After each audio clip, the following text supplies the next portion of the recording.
Darling Stadium, Friday, September the 14th, 2012. It's Friday Night Football on LSC, your local sports channel. Good evening, ladies and gentlemen. I'm Paul Rowe, along with Frank Edgar. Tonight, we're bringing you the game from Darling Stadium, pitting the Hampton High Crabbers against the Bethel Bruins. Hampton comes into tonight's game at 2-0. They beat Heritage 16-0, and they turn Norcom back 28-13. Bethel, on the other hand, Edgar, they've kind of up and down. They won one game, 41-0, looked pretty good against Gloucester, but then turned around and got blasted a little bit by Lake Taylor, 51-0. So these two teams, though, are going to meet here at Darling Stadium tonight, and you know how it is when Bethel meets Hampton. Frank, what are we going to see tonight? What do these teams look like? Well, let's start with how they looked on the field tonight. It's good to see the Crabbers back, and they're all red and they're white tonight. Easily red numbers, too. We all like that up here. But the Crabbers come in with their power running game, as they do every year, led this year by Marshawn Williams, who's going to head to Virginia Tech in another year or so. And so Marshawn Williams is leading the charge. We hope to see him on the field tonight. Don't know right now. We've read in the paper he's got a little bit of an injury. So we may or may not see him. They do have some younger running backs. One of them is Demetrius Strickland. I saw him the other night against Heritage. He played very well, and he's only a ninth grader. So quick running back. Very quick. Very different than Williams. Williams is a guy that I told somebody the other day when he ran against Heritage, it looked like a haystack moving. One guy in the middle and a bunch of Heritage Hurricanes on top of him. But Strickland's a different way. He's a quick back. And then, of course, you're going to see Deon Newsome, who's all everything, very athletic kid at quarterback. What can he do? He can't throw the ball to himself, which is the only thing he can't do is throw the ball to himself. So we're going to see some of the receivers. I saw Daquan Moore, the senior now. I can't believe he's a senior. It seems like he's been playing for 20 years. But Daquan Moore, the safety, comes in and provides a big target for him. They also have a couple of receivers in Umar Muhammad Wyatt and Trevor Arnold, who's going to provide some good hands out there for the Crabbers. So we'll see, I think, the power running game from the Crabbers, supplemented by the passing game. And then for the Bruins, I think the coaches are waiting to see what they're going to bring tonight. They don't really know yet. We're going to see a lot of changes on the Bruins starters tonight. We've just been through a hurried change of the starting lineup since we originally got it middle of the week. The Bethel coaches are trying to find that mix. They've had a very mixed results. As you mentioned, a 41-0 defeat of Gloucester on the opening night. They looked really good. Their defense looked strong. Now they played a very good Lake Taylor team last week and got shellacked. There's no other way to put it, and they're trying to figure out what's the difference between the 2 weeks. Well, is part of this due to the fact that, well, obviously they have the new head coach, but they have a new system here. Bethel has always been the quick attack, no huddle, spread offense. Now they're going more, I understand, to a run type. Have the kids bought into this yet, do you think? Does it appear that way to you? I think the jury is out on that. I think we're going to have to wait and see. I think the Bethel coaches are waiting to see if this group of kids will take to the new system and will gel. And I'm sure they will. Coach Hooker's done a great job, and this is his first year as the official head coach, but he was the interim head coach last year. And he's putting his pieces together. We saw Kicketan just last night trying to do the same thing. We'll see if the Bruins have a little more success tonight than the Warriors did last night. That sounds great. I hope we get a great game tonight. For right now, though, let's go down on the field where Bob Hintz has his guest with him for this evening. Thanks, guys. I've got Coach Hooker here, Bethel High School head football coach. Coach, first of all, congratulations getting a head job. No more title in front of you except head, and that's always a good thing. Most of the time it is, yeah, but it's, we're trying to change the culture. We're trying to have study hall 4 days a week, and we're trying to, make them student athletes, not just athletes. And not everybody's on the same page, but we're working to get there. Even some parents don't want us to make their kids students. Imagine that. Then, that does not surprise me. Well, we want to talk a little bit about your offensive line. You've got your center, 2 guards, and 2 tackles, and you average about 253 across that front four. This is what you want as far as controlling the ball, is a good offensive line. That's correct. We're trying to run the ball. We want to spread them out a little bit. Last week we tried to come in and do a little rugby scrum kind of thing to slow Lake Taylor down. obviously 51-0, that didn't work real well. But, you know, we want to try to run the ball. That's what we want to do. We want to change from a passing team to a running team because we feel like that's how to win the state championship, and that's going to make our defense tougher. And we're trying to have more contact in practice, control contact. But, you know, we're still working on, every day we work on we have a 20-minute fundamental period where we're working on nothing but blocking and tackling. Well, you know, in fundamentals, if you look at any team that does well, they do the fundamentals well, and that makes sense. All right, now you've got these young men buying into your system because this is you're new in their eyes. Although you were the head guy last year, these guys seem to be buying into your system. But they really don't have a choice, do they? Well, I mean, we all have choices. We all have choices. We talk to them all the time about we're giving them an opportunity. You know, we're trying to lift weights 2 days a week during the season. We lifted weights since January. Once I officially became the head coach, we started lifting weights 3 days a week, and you know, we did some 7-on-7 on Tuesday, on Thursday. So we're working with them. We want to do what our kids can do. Now, if we still had Frank Brown and Proctor and Davis, we'd be airing it out like we had in the past. But we just, you know, our kids are going to be good high school football players, but they're not, you know, all three of those players are Division I players. Right. All right, let's just real quick talk about your coaches because you got a new offense coordinator, and Coach Johnson, and then you brought Bernie West up from the JVs, who's got a lot of experience. Right. Bernie played at Bethel for Coach Cos, and that's a good thing because, you know, we've named our practice fields Cos Field. We got the big sign up there, so we're trying to reach back to the history and the 3 state championships that they won. But Bernie's our defensive coordinator, and, you know, he's doing a good job. And then Ron Johnson coming over from Phoebus, he's our offensive coordinator, and you know, we're trying to instill not exactly the Phoebus offense, but we want to establish that mentality of, you know, we're going to run the ball, we're going to play action pass, we will throw it controlled, you know, do what we have to do, but we just, you know, we want to try to eat as much time off the clock as we can, and we want to be a physical football team on both sides of the ball, period. All right, last question, Coach. What do you expect from the Crabbers tonight? Well, you know, Coach Smith always does a good job. Obviously, you don't win the state championship, have the records that he has. We just hope that we can compete with him and give him a good game, and you know, let it fall where it falls. We try to tell our kids compete for 48 minutes, win, lose, or draw. If you've done your best, that's all we can after. I mean, it's high school football. We want to win. You know, whatever we do, we want to be successful at. Right. But it's not the end of the world. I'd rather see them all graduate and go to college. Good for you, Coach. Appreciate you taking time to talk to us. Thank you. Good enough. All right, guys, we'll go back up to you. All right, thank you very much, Bob. Frank, we talked a little bit about the two teams and what we kind of expect here, and Peninsula District, well, the Hampton area anyway, is kind of known for its running game, and we know it's smash mouth from Phoebus and everybody else. And I mentioned earlier that Bethel was kind of changing from that spread offense to that type of offense. We saw last night some great runners, both at Kickotan and at Phoebus, and we've got some good runners on both of these teams here tonight. Young kids who do very, very well. Talk to us about the runner on Bethel and conversely the young kid we're going to see for Hampton. Well, Paul, the running back, the starter tonight is Jihad Hudson, who had a very good first week.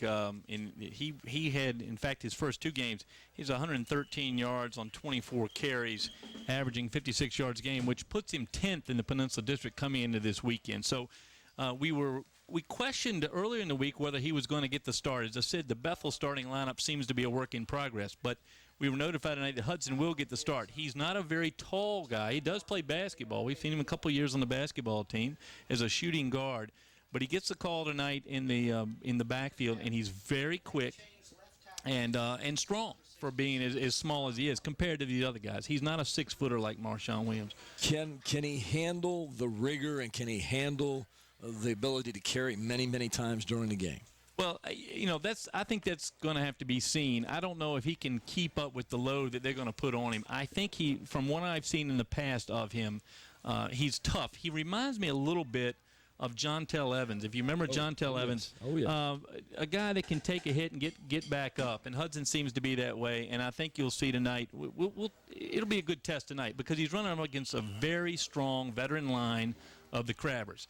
And if Dante Wilson gets a hold of him, that'll be the best test I think you'll see all year. All right. How about Hampton? Now, last year, Mr. Wardred at my school mentioned to me to keep my eyes open for this particular running back for Hampton. And I've got to admit, I was very impressed the first time I saw him. Tell us a little about him. Yeah, we're gonna see Marshawn. Well, we hope to see Marshawn Williams again. He had a little bit of an injury last week against Norcom, so he may be limited tonight. So I hope to see him. He's a big, strong guy, a very quick runner. He's a little taller than Pittman that we saw at Phoebus last night, who had 210 yards on 21 carries.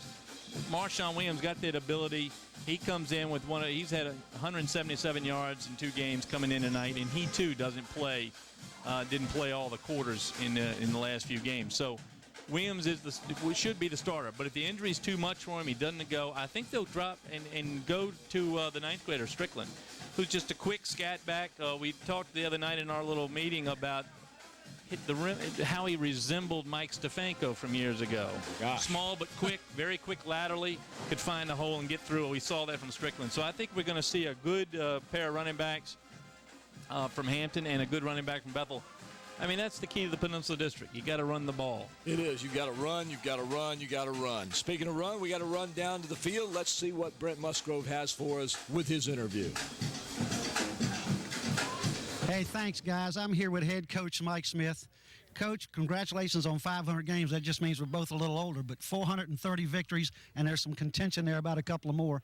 Winning percentage is unbelievable. But this year you're 2-0. You're coming in against a familiar name, Bethel, and you're coming in against a coach that's been in the system for a while, but now he's taken over and he's running. Tell me what you think might happen a little bit with Bethel, if you will.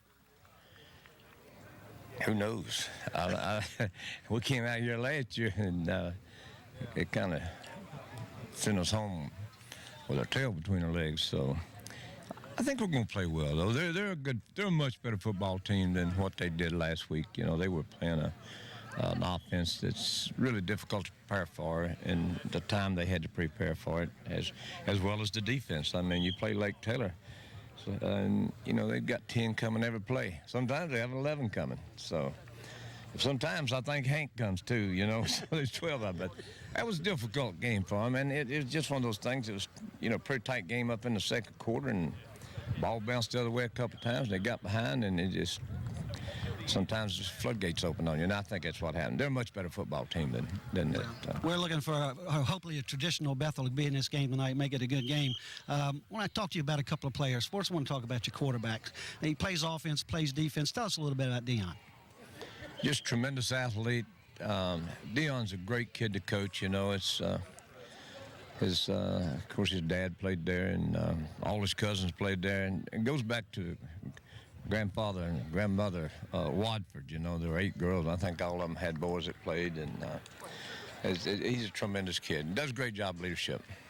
All right, we've talked about him, and we're going to be hearing about him all year, but I want to talk about a young man that's been a kind of a stead nail in your team for a couple of years. He plays offense and defense, the Wilson young man, 66. Tell us what he means to your team.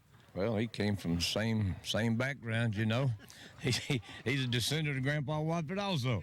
And, of course, you know, he's in the lineage of the guys that's all played. His dad played for me. His brother played. Tremendous leadership, I think, with those 2 guys right there. And Dante's he's really been the glue that's kept us together in these first 2 ball games. Last week we had to move him from defensive end to linebacker because Marshawn got beat up a little bit and performed really well. Had 2 picks, caught a 1-yard punt. And I was shaking in my boots when that happened, but he's a great kid to coach. You know, both of them just, you know, they make a mistake and you get at it and they just smile and keep on going. So they're tremendous kids. Well, you brought up my last question, and you talked about Marshawn a little bit. We were here, Bob and I were here when he got rolled up on the sideline a little bit.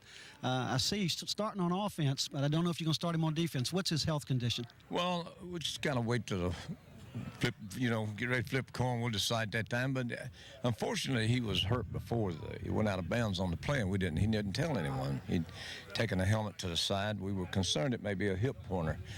The trainer was at the game, but then on Sunday went up to Wayne McMaster's place in Tidewater Physical Performance and Therapy, and the guy said it was not a hip pointer. Went to the doctor that afternoon. It was a bruise, pretty deep bruise up on the side. So we'll see how it goes. If he's able to run, he'll run. If he's not, we'll carry me some water. Well, Coach, I want to thank you so much for taking the time, and I want to thank you personally for 500 games you've done, because I've seen a whole lot of ball games you've played and made a whole lot of trips with my family to see them played. So thanks again for everybody, and guys, I'll send it back up to you. All right, thank you very much, Brent. A lot of good information in that interview there, and what I thought was interesting was the fact that a lot of these players have lived in Hampton all their lives, so that their fathers played, their grandfather. It just goes all the way back, and you're familiar with this. Oh, the key to the Crabber success for the past few years are not so much the men, but the women, the Watford girls, and they're beautiful girls, and I can call them girls because I went to school with them. They've produced Marcus Hagans, Tyrell Wilson, the starting defensive end at Virginia Tech, Dante's brother. Of course, Deon Newsome out here. It is a great family. They lost Mrs. Watford a couple years ago, but the family gathers together often. They come to games together, and they have produced these terrific football players and terrific young men. And so it's an honor to know the Watfords, and they've been a big part of Hampton sports history for years and years and Absolutely. years. And to be honest, the girls, Connie and Barbara in particular, Barbara's been an assistant basketball coach at Bethel. And both of them were terrific basketball players in the late 70s, early 80s. And so a great athletic history with the Watford family. And, again, what a fine group of young men. David Watford, of course, now the quarterback at UVA. So just a great family. We talked a little bit ourselves about the history here. Of course, you and I are familiar with the history. This is one of the biggest games of the year, in my opinion. It's a Hampton-Bethel ball game. They've been rivals since way before Phoebus was even a school. And, again, they look great tonight in their traditional colors. This has been a lopsided series up until last year. It was 11-1 Hampton's way since 1999, and then Bethel beat them 20-0 last year. And this year, we won't know until about 9 o'clock tonight what's going to happen there. Should be a good one. It should. For right now, let's go back down to Bob and Brent for the wrap-up. Well, thanks again, guys. Bob, here we are again, night two in a row, all 4 Hampton schools in 2 nights. And we're back here with another classic, and that's Hampton and Bethel. And you're going to go into the whole thing, but we got a old coach with a new system that's been there a while, but starting everything all over again. And Mike Smith has been doing everything for 42 years. Yeah. So start with that. Well, first of all, you have to look at Mike. He's 71 years old. He started coaching in 1971, and he's got over 500 games under his belt. Nobody's going to replace that. I don't know where you're going to find anybody could do what he's done over at Hampton High School for as long as he's done it. But you've always been a rivalry with Bethel and Hampton. It started back when Bolin Shoup was the head coach over at Bethel. He came from the Johnny Palmer group over here at Hampton High School. And so that has just been a rivalry ever since. And then Kozlowski took over, and it's been that way. Now with Hooker, he's trying to go back to the Kozlowski era. They've named the field Kaz Field, the practice field down there. He's just trying to get that tradition back that Kaz had. I see a ceremony coming somewhere down the line. I'm not sure. But, you talk about the difference in this game tonight now. As we just said, Bethel's trying to go back to a system that was there 6 years ago. Right. And they've got a lot of things they've got to change. And we've seen them play, and you can see where they're still struggling to try to make those things happen. And when it's a new system with things that people don't most realize, if you've been in a system a while, you know how to adjust on the field. Right. Right now, the coach is having to send in almost every adjustment that he sees. Right, and see, you got a new defensive coordinator, you got a new offensive coordinator, and really got a new head coach, and it's a whole new system. And they went from a spread to we want to run the ball, we want to control the clock, we want to keep the other team from having the ball type of mentality. So that's a thing that's going to make the fans, they're going to say, oh, man, this isn't funny, this is not good. But it's the kind of football that Hooker wants to do. Well, Hampton's bringing some tremendous athletes to this game. 2 of them already committed to colleges. One's just a junior and already committed. We know that. He's a little bit injured. The biggest thing, like we talked about last night, is Hampton's starting 16 seniors in 22 positions, and Bethel's starting 12. Right. Seniors. But the difference is Hampton seniors have played last year and the year before. Yeah. You got Bethel seniors that played last year maybe, but it's a whole new system. Right. So with that, I'm going to give it over to you, and let's get these guys upstairs happy. Right. Well, I tell you, if you go right back down to the bottom line, is line of scrimmage. If you control that line of scrimmage, and that's what Bethel wants to do, they can control the clock. If they can do that, it's going to be a tough game for Hampton. But I tell you, Hampton's coming to play tonight. they figure they got something.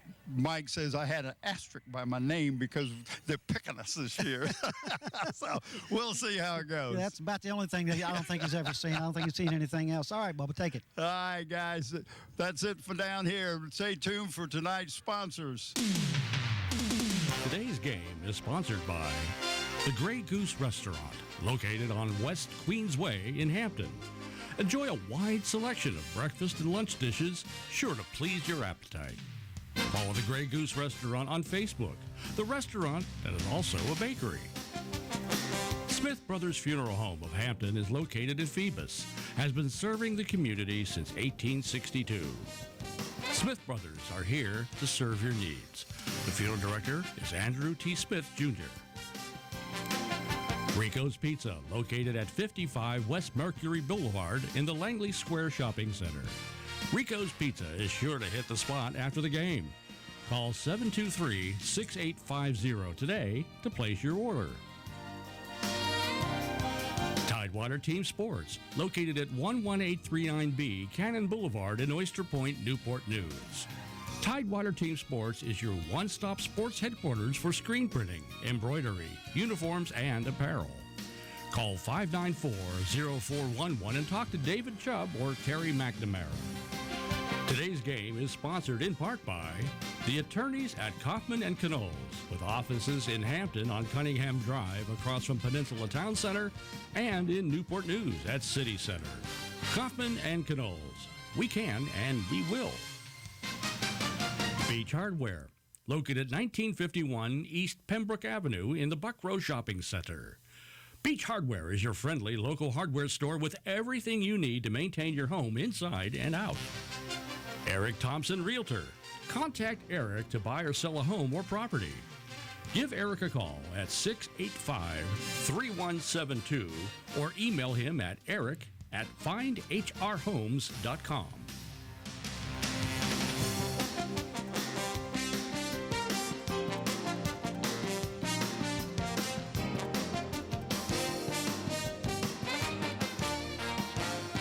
And here we are once again, ladies and gentlemen, Darling Stadium. A beautiful night for football at a beautiful stadium as you see the referees down on the field. And here are the officials for tonight's game. Referee tonight, Jim Mayhew's crew tonight. Tony Miles is the umpire. Bobby Gulaski is the line judge. Steve Singleton, the line judge. Renard Whitfield, the side judge. Ivy Allen, the field judge. And Lonnie Smith, the back judge. Those are the refs for tonight's game, and you can recognize them because they're the guys in the black and white striped shirts. They'll be running all over as we see one of the cheerleaders, it looks like, for Hampton High School. Speaking of the athletes, if these cheerleading squads, especially this Hampton High Crabber team, is quite an athletic group of young women down there and put a good show on every night. It's cheerleading, of course, since I was in high school, has changed a whole lot. It's not just jumping up and down. There's a lot of gymnastics, a lot of dance involved in cheerleading now to the point where they have competitions. They do. And dangerous competitions, too. Things I don't know if I would want my daughter participating in, being thrown around a gymnasium on the top of a 2-inch mat. But this group here of Hampton, we've seen a number of years, and they're always well coordinated. And I'm sure you see the Bethel cheerleaders out on the field, they're ready to go as well, waiting for their team. Got the Hampton High Band in here tonight, which has grown exponentially under the leadership of Justin Ratcliffe down there. Hey, I was noticing that band is huge. And actually, bands have been dwindling over the last several years, but this band is huge. You got any idea how many they have? And it looks like they're getting close to that marching 100 again, doesn't it? Yes, it does. Justin's done a great job there. He's got a number of stage bands and show bands, and he combines all of that into a great marching band. We'll hear some good music tonight. Yes, we will. And while we've got a few minutes here, why don't you tell the folks about our great crew that we have with us tonight here at Darling Stadium as we bring you tonight's football. Well, talented crew tonight behind the scenes. On the cameras tonight, Susan Bowers, Wube Gebre, Ron Baton, and Steve Fryer. Graphics and animation provided by Andy Foley. The slow motion instant replay by Krista Campbell. The camera control operator is Renee Camden. The chief engineer, Don Sherrouse. The audio done by Greg Lesko. Engineering by Randy Bagloy. And the director, of course, the almighty Scotty Bowers. Randy Bagoli doing engineering. And the announcers, of course, Paul Rowe and myself, Frank Edgar, and we're helping tonight some of the veterans. Brent Musgrove up here in the booth with us tonight. And, of course, Bob Hintz out on the field, providing the field-level observation of this upcoming game. And speaking of that field level, Bob, are you with us tonight, sir? His hands are upraised, so we're going to imagine that he is out there. We'll be going down to Bob every now and then to get you that view there. Hey, guys, how you doing up there? Doing swell, Bob. You? Boy, it's a nice night down here. Nice breeze. Not hot, not stuffy. I know it's going to be stuffy up there with Paul talking. Oh, I'm sorry, not Paul. Yeah. Hey, do me a favor. I need to get Mr. Lomax down here for me. Ask the guy and the announcer to have him report to me. Would you do that? You got it. All right, ladies and gentlemen, there you see the color guard entering the field, and we're getting ready for the national anthem. So we'll take this down to the field for the presentation of the colors and our national anthem.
What a great job by the Hampton High School band that was on our Star Spangled Banner here tonight at Darling Stadium.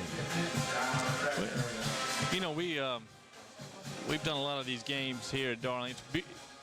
This is a picturesque night in Hampton, and I hope, given that both the Hampton Roads Bridge Tunnel and the James River Bridge are going to be shut down at 9 p.m. tonight going south or east, most people will be trapped here on the peninsula, and you should come down here to Darling Stadium and watch a ball game. And it's a perfect night to do it. Got a pretty good crowd here. Bethel side a little sparse at the moment, but that'll fill in. We're kind of an L.A. late arriving crowd here. Yes, we are. And you're right, Frank. I mean, look at the sky. The sky is beautiful blue. As we said last night, this field is always in immaculate condition. It's just gorgeous out there. And it's a nice breeze. I mean, you heard Bob say it's beautiful down there. It's a little warm up here in the booth with the windows closed, but it's nice out there. And, folks, if you can't go anywhere, come on out to Darling Stadium. This is a game worth coming to. I don't care if these teams were 0-10 going up against each other. You're going to see a whale of a football game tonight because it's Hampton and Bethel, just like you see on the screen. Great rivalry, and love to see these two teams meet, and should be a good one tonight. I noticed that that's an interesting-looking sign they got right there. Let's see who they send through first this year. It looks like it's already ripped, too, doesn't it? That's the reusable sign. Back in my day, we used to make the paper ones, and that was it, one time only. Well, the breeze tonight from the east end of the field, right down the field, so a little bit. We'll see the brand-new kicker tonight for the Hampton Crabbers, Bo Lomax, a sophomore, playing just his third football game tonight. And I was able and lucky enough to teach Bo Lomax over at Jones Middle School. He's a great young man, just a wonderful young man. All right, guys, Now there we see the teams out on the field for the coin toss. And we'll be going down there in just a moment. So watch the coin toss and see who gets what, who goes where. As captains of your team to help us keep everything under control tonight, okay? Can I get your help with that? All right. The captains out there for Hampton, Deon Newsome, Dante Wilson, Daquan Moore, and Troy Garrett. Okay. If it's not one of the automatics like false starts and encroachments, I'll call a captain in, and I'll try to give you the option that I think is best for your team first. And I'll keep going through them all until you pick one. If you don't understand them, just ask me to run through it again, and we'll do that, okay? But once you make choice. I got to go with it. Everybody understand? Okay. All right. We did an early toss. Hampton won the toss and decided to defer, correct? Okay. Hampton won the toss. They're going to defer to the second half. And they're going to take the end zone with the wind at their backs. So Bethel will be on offense first tonight. Let's go through the starting lineups for the Bruins. This lineup is brand new, folks, just tonight. The left tackle, Todd Barker. The left guard, Ricky Walker. Mark Maddox moves into the starting spot in the center. Javon Smith, the right guard, and Josh Jones over right tackle tonight for the Bruins. The tight end, Turner Paxton. Wide receivers, Alexander Wilson, Antonio Killebrew. And the quarterback, the senior, Trey Jackson, joined the backfield by Jihad Hudson and Justin Blue. And back judge. Bo Lomax to get his first action tonight. He's going to kick off for the Crabbers. Hampton defense, we'll see them tonight. You're going to see a lot of these guys. Clem Thomas, Quan Henry, the guards, Troy Garrett, and Jomel Red, the defensive tackles. The linebackers who you'll see more often not lined up on the line of scrimmage, Deon Newsome, Keontal Johnson, Dante Wilson, and Malik Brown. At corners, Cal Key and Deshaun Stevens, and the safety Daquan Moore. And number 4 for the Bethel Bruins, Antonio Killebrew, takes the kickoff. He'll run it straight back up the field to close to the 25-yard line. And that's where Bethel will take over, 1st and 10, as we start tonight's game at Darling Stadium, the Hampton Crabbers and the Bethel Bruins. But keep your eyes tonight on Dante Wilson, number 66. He'll line up at left end. He'll line up at right end. He moves all over the field. In fact, he rarely comes off the field. He's a center in the offense. But you'll see him now. You see him in a linebacker spot, but he'll pick an end and really cause some trouble for the offense.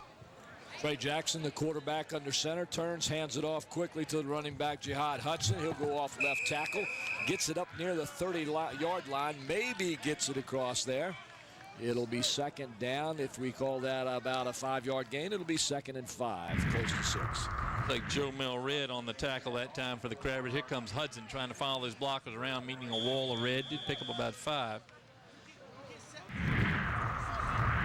And that's what we expect to see out of the Bruins. Just run, run, run. A lot different than we saw in previous years, that's for sure. Trey Jackson, the quarterback, passing so far this year, 5 for 14 for 85 yards and 1 TD. He goes out of the shotgun this time. 2 running backs beside him. He's got 2 flankers down here on this side. And we've got a flag before we go anywhere. I didn't see that. False start. Offense. 5-yard penalty. Still 2nd down. And that gain by Hudson erased by the penalty. That was real quick negative yardage. Trey Jackson, a senior, along with Jihad Hudson, the senior, in the backfield for the Bethel Bruins. Those are the 2 that you're going to be watching tonight. And we'll see how they do. Jihad Hudson, we've heard a lot of good reports on. Looks like they're going to go from that shotgun again. 2 wideouts here to the near side. Looks like he has Hudson to his left. Jackson back to pass. He's got a man open. He throws the pass low, and it's caught by number 10, the wide receiver, Alexander Wilson. And they're going to mark that at about the 36-yard line, where it'll be a 1st down for the Bethel Bruins. Good starting pass by Jackson. He drops back, looks right at his receiver, and nevertheless, receiver open right in front of Daquan Moore, the safety. So nice pass, start by the Bruin quarterback. Ball on the near hash mark. Jackson brings him out of the huddle. They come this way. Jackson up under center out of the I formation. 1 wide receiver to the top of the screen. Jackson with the ball gives a quick handoff to the fullback. That looks like Justin Blue, possibly, number 7. Let's see. That's correct. He'll pick up a couple of yards. Dante Wilson at his feet. And we'll say his name a lot tonight. Nice tackle by Dante as you see him. Here he comes through the hole. Wilson at the bottom right there brings him down. And ladies and gentlemen, a quick disclaimer here. We do the best we can on pronouncing the names as correctly as we can. And also, we try to get the names and the numbers right, but we work with what we have here, and sometimes the information is not always accurate, so please forgive us and let us know. Call the station and let us know so we can correct our papers so we can get it right next time. Out of the I formation, Trey Jackson under center. Jackson goes to left. He pitches to the left. Number 5, Jihad Hudson takes it around the side. He finds some running room. He's got loose, ladies and gentlemen, and he's going to go all the way down the sideline and in for the score for the Bethel Bruins. I'm looking for yellow flags. I see one. Nice run by Hudson. He would pause as he went, trying to get his blockers out in front of him, and then he just outran the secondary. We'll see what the signal is. I believe it's going to be against the Bruins. Here he goes again. It's a Crabbers almost jump. Here's the pitch. Newsome taken out of the play there, as you see. That's a block in the back. That's what that's why the hole was created there. As we see the Crabber defender blocked in the back. So a nice play. Looks like he's still going to pick up a first down. We had a block in the back against the offense. 10-yard penalty from the spot of the foul. Still a first down. So Hudson's going to be credited with the first down run there, but not quite as long, and certainly no points that come with it. That sure looked like a nice, good run there, Frank. Very good run. So Bethel quickly striking to the outside, but unfortunately for them, a penalty brings it back, and they'll have to start all over again. They'll have the ball 1st and 10 from their own 48-yard line. Jackson going to the sideline and getting the plays himself, a la Hampton Crabbers. We'll see both quarterbacks heading to the sideline to get the plays tonight. Once again, going out of the shotgun, 2 receivers to the near side of the field. Jackson gets the ball, he drops back, he's looking to pass. He's got another man open on the sideline, completes it to about the 51-yard line to number 4. Number 5, Deon. That's Antonio Killebrew got the start tonight. He was not in the starting lineup a couple days ago, in the starting lineup tonight. Nice catch in front of Deon Newsome, the defender for the Crabbers. Here he is here. Just enough opening to haul in that pass. Good pass by Jackson. It really was. 2 nice, safe passes they've thrown tonight. Visit a concession stand, great hot dogs, Chick-fil-A sandwiches, Ben Costas pizzas, cold drinks, whatever you need to satisfy those munchies. On the shotgun again. This time the receiver's up at the top of your screen. Jackson gives a quick ball to number 7, Justin Blue, and he is stopped immediately. And that's Dante Wilson. We may mention his name a couple times already. Is he one of the ones that was related? Well, if he's any quicker, you could call him as lining up in the backfield, because that was as quick as you're going to see. You know, his brother Tyrell is now at Virginia Tech, plays defensive end at about 260, which is mighty light for that position. You see, here comes Wilson. Nice tackle. Trips him right up in the backfield, I can tell you that. That is quick. I think he may have taken his shoes off of him with that tackle. I have to see if Blue's still out there. Yeah, there's Blue, and he's got both shoes. So. All right, Jackson from the shotgun once again. 2 wide receivers up at the top of the screen. Jackson fakes the ball. He's looking across the middle, and the pass over the head of the intended receiver. The receiver was number 3, Casey Pretlow. Had him open. Just overthrew him. Keontae Johnson on the coverage for the Crabbers. Here you see it here. He had him open, just overthrew him. Bruins finding holes in the Crabber secondary. It'll bring up 4th down. It looks like Alexander Wilson, number 10, will be back to punt. I can't catch the number of the Hampton players at number 1. Deon Newsome, I think, back for the punt return. Low snap, gets a nice punt. Very nice punt, gets a nice roll for Bethel. It's going to travel down near the 9-yard line where it'll be downed by the Bethel players. So for the first time tonight, Hampton will take over. They'll have a 1st and 10 from about the 11, 12. Yep, about the 12-yard line. Well, let's see who comes in as running back. That's going to be, there's a penalty flag down here. We're going to see maybe a sideline warning.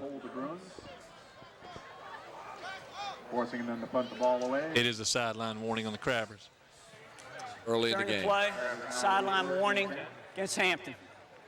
We talked about the other night, Paul, about why there's so many of those sideline warnings, but we know it's to create the safe lane for the side judge and the back judge to be sure to get up and down the field, and it's important that they keep those lanes. We don't want to see any injuries to the referees tonight. And if you've ever watched any of the games where referees run into some players, you can understand why they have that rule. First and 10 from their 12-yard line. That's Marshawn Williams in the fullback spot. Marshawn back there along with the quarterback Deon Newsome. Newsome with the ball, gives it off to, looks like number 6 for the Crabbers. Get you a name on that one. Number 6 is nobody. We don't have a number 6. We'll find out. We have a 5, 7, 8, 9. Ricky Walker.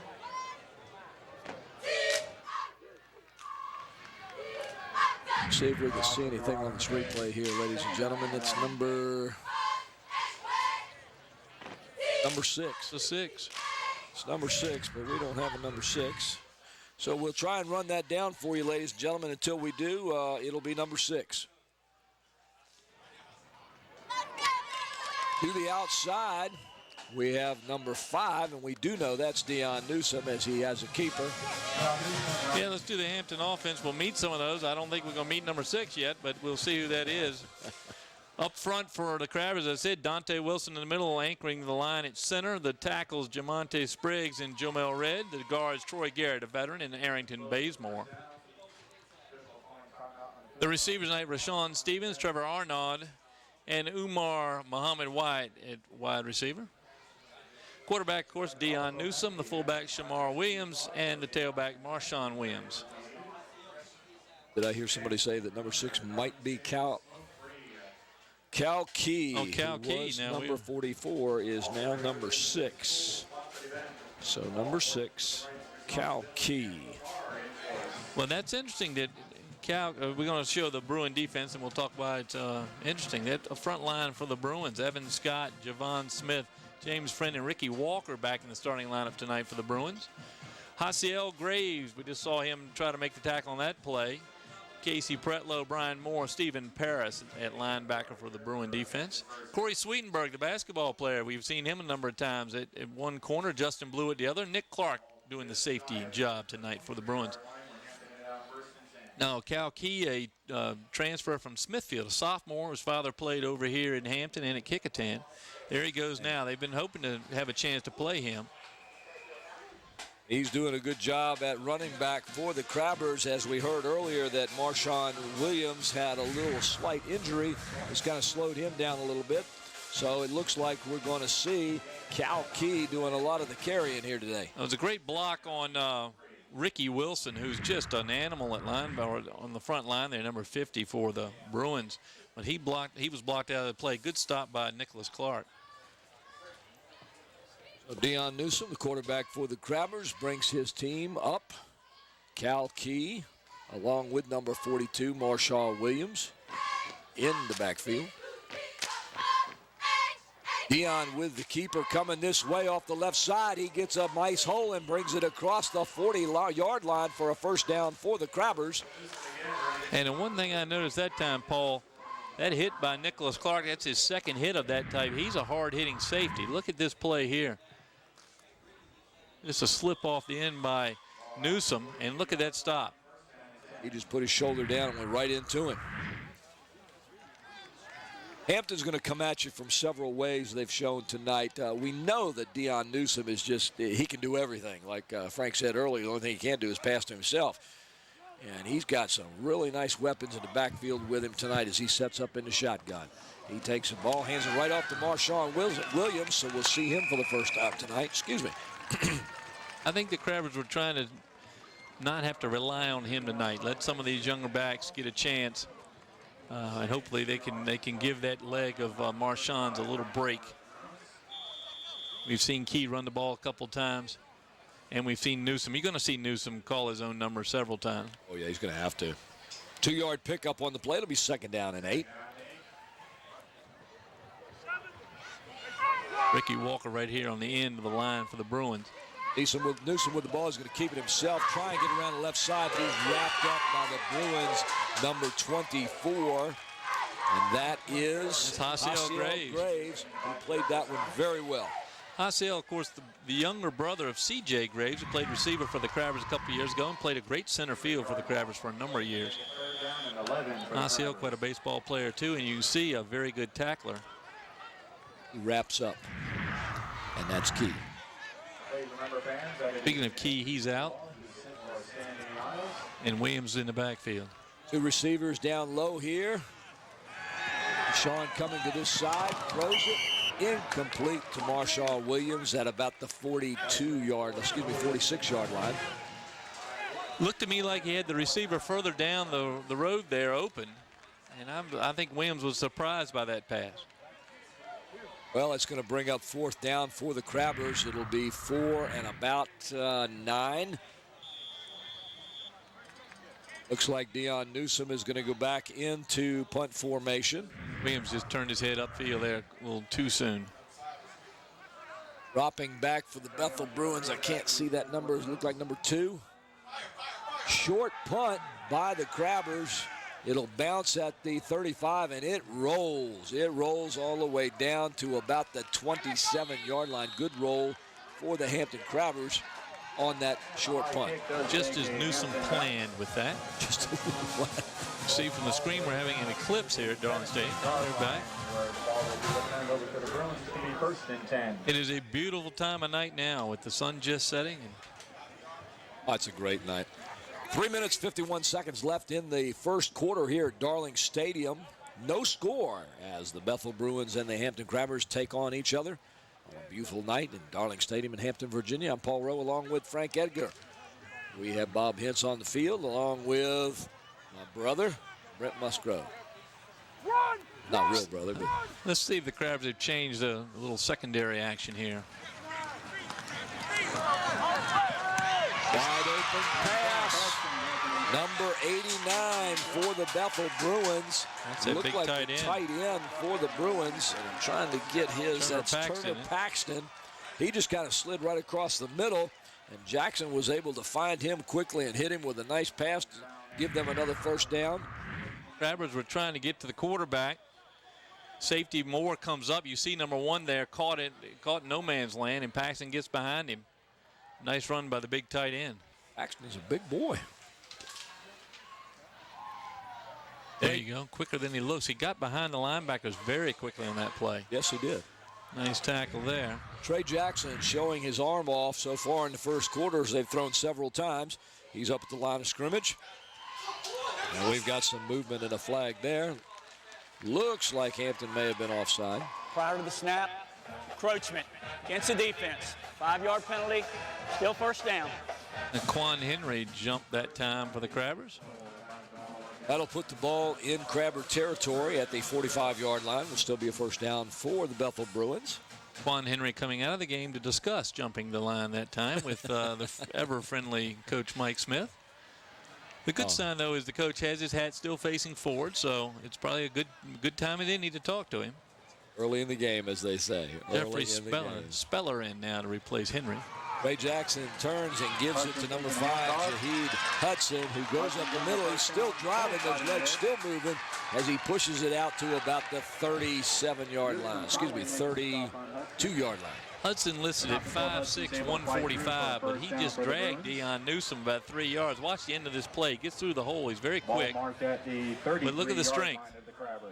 5'6". Yeah, looks like my daughter trying to hold my foot as I was dragging her to the bedroom there. We dragged Deon right on down the field. Hey, so far, Frank, I'm a little impressed with this Bethel offense moving the ball like they are in both series. The coaches had expressed their concern that the players hadn't bought into this new system. It looks like they bought in tonight 100%. Ray Jackson with a keeper. He pitches off to the outside to number 5, Jaheed Hudson again, and he finds some room around that corner and gets a few yards. Well, he owes a state gunner to Antonio Killebrew on that one. Killebrew with a nice block to free him up going around the corner. Bob, are you with us down there? See him right here. Yeah, I got you. What's up, guys? They're moving and moving and moving and moving and moving. Observations. Well, what's happening is it looks like the Bruins have come out and have just kind of set a tone that they don't know. They don't let the Hampton Crabbers get in a position where it's going to be run only. They come out Block with in a the back. pass, opened it up. 10-yard penalty from the spot of the foul. And now we got a Still first penalty down. on them. But I tell you, I'm impressed with the Bruins because they're not just running the ball. They're controlling the clock. That's what Coach Hooker said he wanted to do. Yeah, and this quarterback, Trey Jackson, looks very, very cool, calm, and collected. He's completed 3 or 4 passes for 47 yards. So far, I'm impressed by this Bethel offense. Out of the shotgun, Jackson back. He's looking downfield. He's being chased out of the pocket, moving to the left side, almost tripped up, gets back toward the line of scrimmage. He'll be a little short. Well, Dante Wilson just missed him in the backfield again. I think Troy Garrett had to run him down for the Crabbers. Wilson with the diving attempt to stop him. All right. Here we come. You see Wilson comes right through the line, makes a dive. I think he may have hurt himself a little bit. Maybe got kicked on the back. There's Garrett, pulls him down. So nice escape by the Bruin runner to get by Wilson. LSC 48 on a beautiful night here in September 14, 2012, and we got a gorgeous night for football. The Bruins are driving on the Crabbers here. Hey, Jackson under center, but we're going to get a whistle right here. Delay a game against the offense. 5-yard penalty. Second down. Yeah, we have to get, I'm sure Mr. Musgrove has a time of possession that he told us at the beginning of the game he wasn't going to give us. Yeah, Bethel's doing well in controlling the football. Unfortunately for them, they've had a few mistakes here and some penalties against them as they've been in this drive. But that's keeping them alive. It's down to 1 minute and 21 seconds left in the first quarter. Trey Jackson, the quarterback, leading this Bethel Bruins team. He has Jihad Hudson in the backfield. I believe that's Justin Blue back there with him. They're going out of the shotgun. A quick pass to the side where it's caught by number 1. And he's not going to get much because the Crabber defense was right there. Well, the block, Sherman Jones with a nice attempt on the block. No, it was, was it Sweetenburg on the catch? I didn't see the. I think it was. But see, Jones come out, tried to set it. Yes, it is Sweetenburg. And misses that block there. Couldn't hold it long enough. Maybe got it too far out in front of the play. And who's on the bottom? Dante Wilson. I tell you, why don't we do this? We'll just have a little, we'll have a continuing thing. If we don't say his name, he made the tackle. Yeah, assume he was there. Yeah. 3rd and 17 with less than 40 seconds in the first quarter. Once again, Trey Jackson has the backfield in the shotgun. 2 receivers up to the top of your screen. And in motion coming down here, and we're going to get another flag. Not too much time. Delay a game against the offense. 5-yard penalty. 3rd down. Well, they go from last year where they had the hurry-up, no-huddle offense to this year where they've got a long offense that is getting some flags here early in the game. You know, I think Coach Hooker would is going to accept that, similar to the way Mike Smith accepts a delay a game, that he usually gets 1 or 2 a game because they have the quarterback run to the sideline and get the play. I think he wants the precision on offense a little more than he cares about a 5 yards here and there. But 5 yards adds up, but in this case, you're now 3rd and 22. Once again, from the shotgun, man in motion coming down this side is Justin Blue. Jackson with it. Long pass. He's got a man open, and what a catch. Number 7, Justin Blue, who was in motion, goes up in the air and grabs that one at the 5-yard line. Rashawn Stevens on the coverage. He went up too early and couldn't reach it. He had a great position for a pick, but he's not able to come up with the interception. Here we're going to see it ground level. All just a dying duck up there. And yet Blue reaches up, just reaches over the top of the head of the defender and pulls it down. That was a nice catch. I'll tell you what, now some arm by Trey Jackson there as he's really airing it out tonight. That's going to give him somewhere close to 80 yards passing.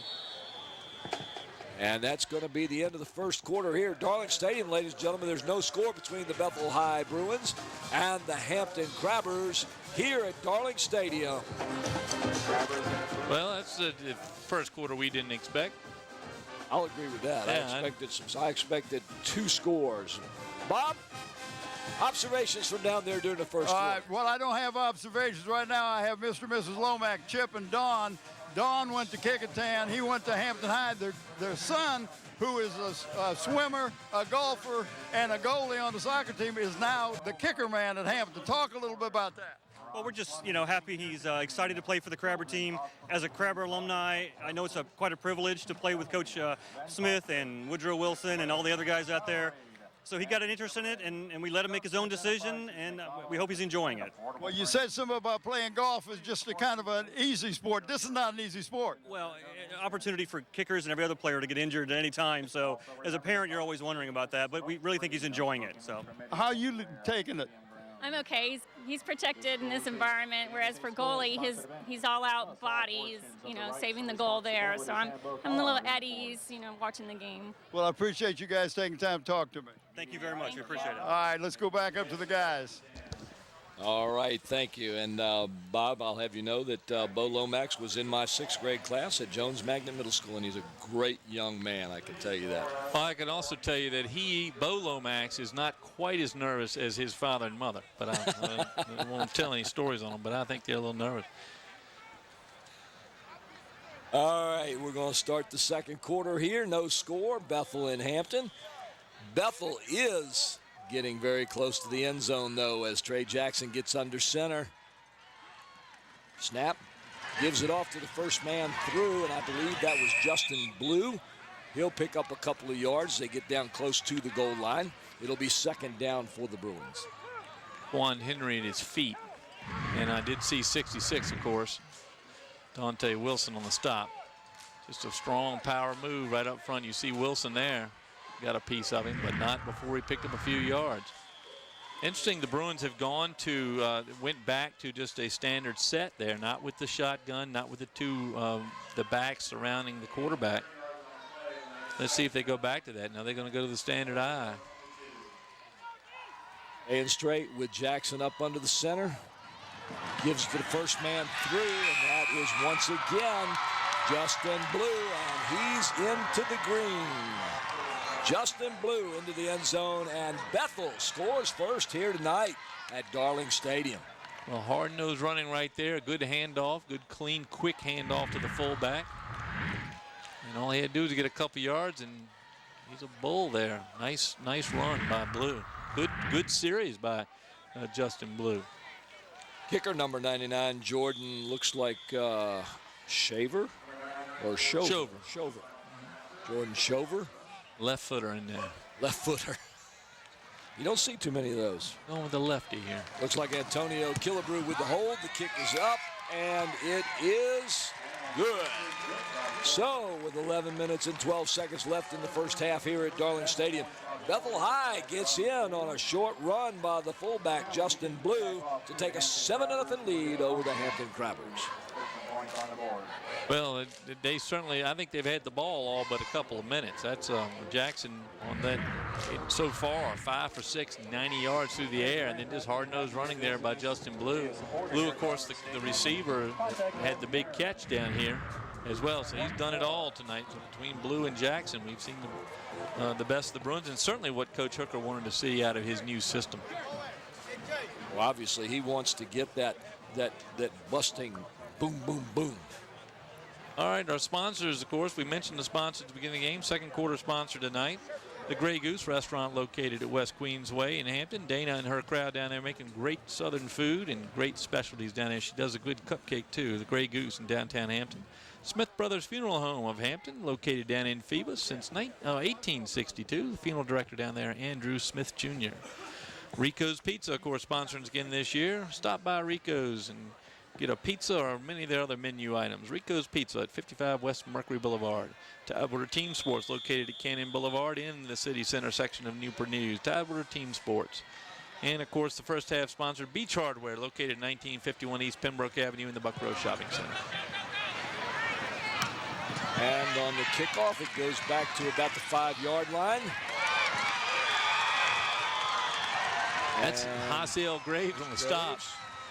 Graves actually attended Hampton as, I believe, a 9th grader, and then ended up at Bethel. Played baseball in Hampton. May have played football as well. I don't recall. That's Javon Quillen. Javon Quillen with the return. And a nice tackle by Haciel. Haciel, a big, strong kid. A guy we've watched grow up. He's one of those guys that grew up a little heavier than he looks now, but it's all moved up to his chest and his shoulders. You can see by looking at him on the field, number 24 for the Bruins. Deon Newsome out of the shotgun with Marshawn Williams next to him. 2 receivers to this side. Deon taking it to his right-hand side, takes it around the corner, finds the edge, and gets outside at about the 31-yard line where he's driven out of bounds. That's Nicholas Clark driving him out of bounds again. That Clark is a hitter. You can see how hard it is to catch up with Deon Newsome. Here he comes. But quarterback, he's looking to pass it, outruns 2 Bruins there, cuts around another, gets a good block. Joe Mel Red on the block, and Clark has to push him out. I'm impressed with Clark. Haven't seen him play before, and he's really a hitter back there from his safety spot. I'm impressed with a lot of the kids I've seen today. They run a lot of good plays. Ball will set up at the 32-yard line where the Crabbers will have it 1st and 10. Deon Newsome, number 5. Marshawn Williams, number 42 in the backfield. 2 receivers down to the bottom of the screen. Cal Key out there alongside Trevor Arno. Just a quick little handoff to Marshawn Williams, who takes it up the middle. And that's another example of how many guys Marshawn Williams can carry. That time it was 2 or 3 Bruins. It's a very strong young running back. I think there was a night against Heritage a couple weeks ago. He had 8 Hurricanes on his back, and he kept moving the pile. Strong legs. He's headed to Virginia Tech. He's only a junior. He's going to go up to Virginia Tech. 3 yards on the play, 2nd and 7. Newsome and Marshawn Williams in the backfield. 2 receivers up to the top of the screen. It's a pitch over to Marshawn Williams, who's trying to get around the edge. Can't do it. He's brought down after about a gain of 1 yard. It'll be 3rd down. Good defense out there by the corners for the Bruins. It looks like Casey Pretlow had a piece on that. Also Corey Sweetenburg. Names that you're going to repeat and repeat as we see Deon Newsome trying to get his play from the bench. There we go. They actually sent somebody in with the play that time. Did. Floyd Jones came in with it. Travers up against it right now. Bruins playing very well as a defensive unit. Newsome gets under center out of the I formation. 2 receivers down low once again. He's back to pass. He's rushed. Finds somebody open near the 50-yard line. It's number 1. And he stutter steps a little bit. That's Daquan Moore. Moore. Moore is the, of course, he's wearing Ronald Curry's number. He plays Ronald Curry's position on defense. He plays safety. And that's what bugs me. Every time I see number 1, I want to say Curry. Right. Well, but Daquan is a great kid. You'll see he plays a very good safety. He's been the starter at safety for 4 years. This is his 4th year as a starter. Almost got Newsome in the backfield, but Moore is just tough as nails. And we've watched him on the football field a lot. We'll talk a little bit more about his basketball exploits. A quick pass to the side to number 7 for the Crabbers. That is Trevor Arno. It's a good time to point out again who made the block that freed up the receiver, Daquan Moore. Yes. Daquan plays basketball. He was probably the 8th or 9th man on the state championship Crabber team this year. But you talk about a guy that would come in and give you every bit he had. Some nights he gave you every foul he had. Some nights he gave you some buckets. He even hit a 3 in the playoffs to help the Crabbers make it to the state championship this year. So he's an athlete. He is an athlete. Not a question. Newsome under center. I formation. Pitch to the far back. That's Looks Key. like number 6, Key. Good speed. He's hit. Looks like he loses the ball. Bethel says they have it. We'll have to wait and see what develops as they try to unpile the players.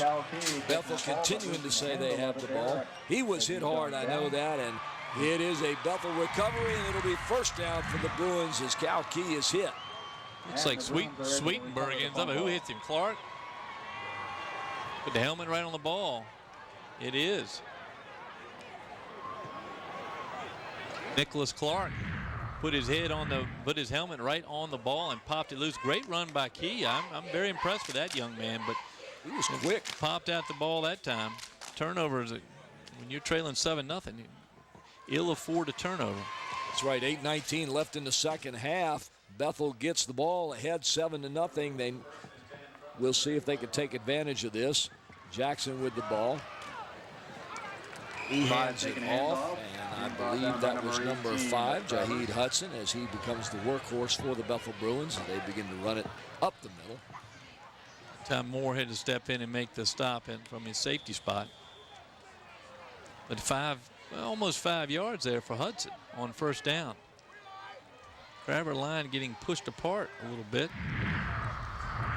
And we'll call it 2nd and 5 for the Bruins. Well, the block to watch, the initial block was Ricky Walker out of the left guard spot. That big kid, Riho Walker's brother. Out of the shotgun, Trey Jackson in the middle. He gets it. He gives it to number 7. This is Justin Blue. Blue will get it back just to the line of scrimmage, maybe half a yard or so. Oh, they're going to give him a yard.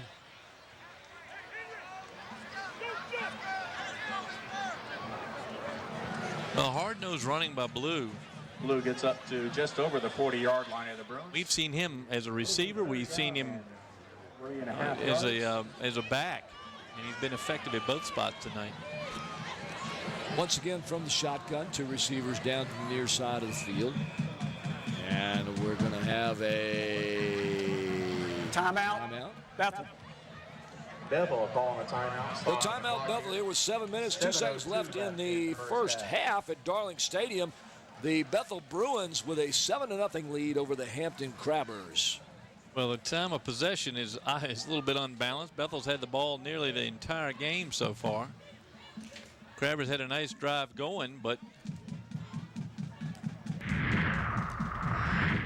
here's the replay on that fumble. You see Key, lots of speed early, right through the hole. And then Clark puts the hat right on the ball and knocks it out. That ball just popped right up. It really did. It was a great tackle by Clark. He knew where he was hitting.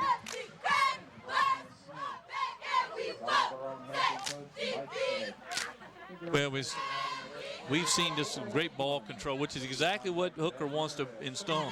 Yes, as long as he can do that with his kids, then his system will become ingrained. And if they have success with it like they're having right now, they begin to believe more in it. And that's what these kids from Bethel need to do. Coming out of the I formation now, Jackson underneath the center. Gives it to the first man through, Justin Blue. Didn't mean for that to rhyme, but it did. Good stop by the Crabbers that time. Quan Henry broke through the line and may have tangled up his feet just to slow him down and force him down the line. That's going to bring up a 4th down for the Bruins. They'll go into punt formation. Number 5 for the Crabbers, Deon Newsome, is going to drop back for the punt. Looks like, is that number 10 or number 11? Number 10, Alexander Wilson for the Bruins, going back to punt. Alex Wilson back to punt for the Bruins. Low line drive punt, and it gets a long bounce as it's picked up and covered by Newsome at the 15-yard line. That will get a nice roll. Both punters have gotten that roll down tonight. They have that. That was a low punt, line drive time. The Crabbers will be 1st and 10. We'll mark the ball at the 15 to start. Just think, 46 yards on the punt. So the Crabbers are starting back in their own territory here at the 15.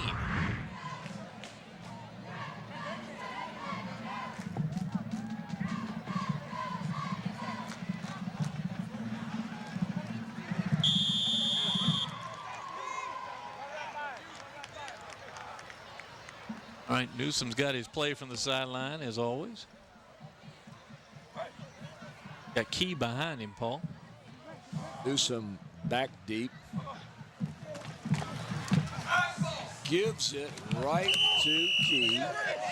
Key gets up to about the 8-yard line, short of the line of scrimmage. James Friend hopped in on that one. Friend also getting a late call to the starting lineup tonight, and he broke through. Nice play there by James Friend.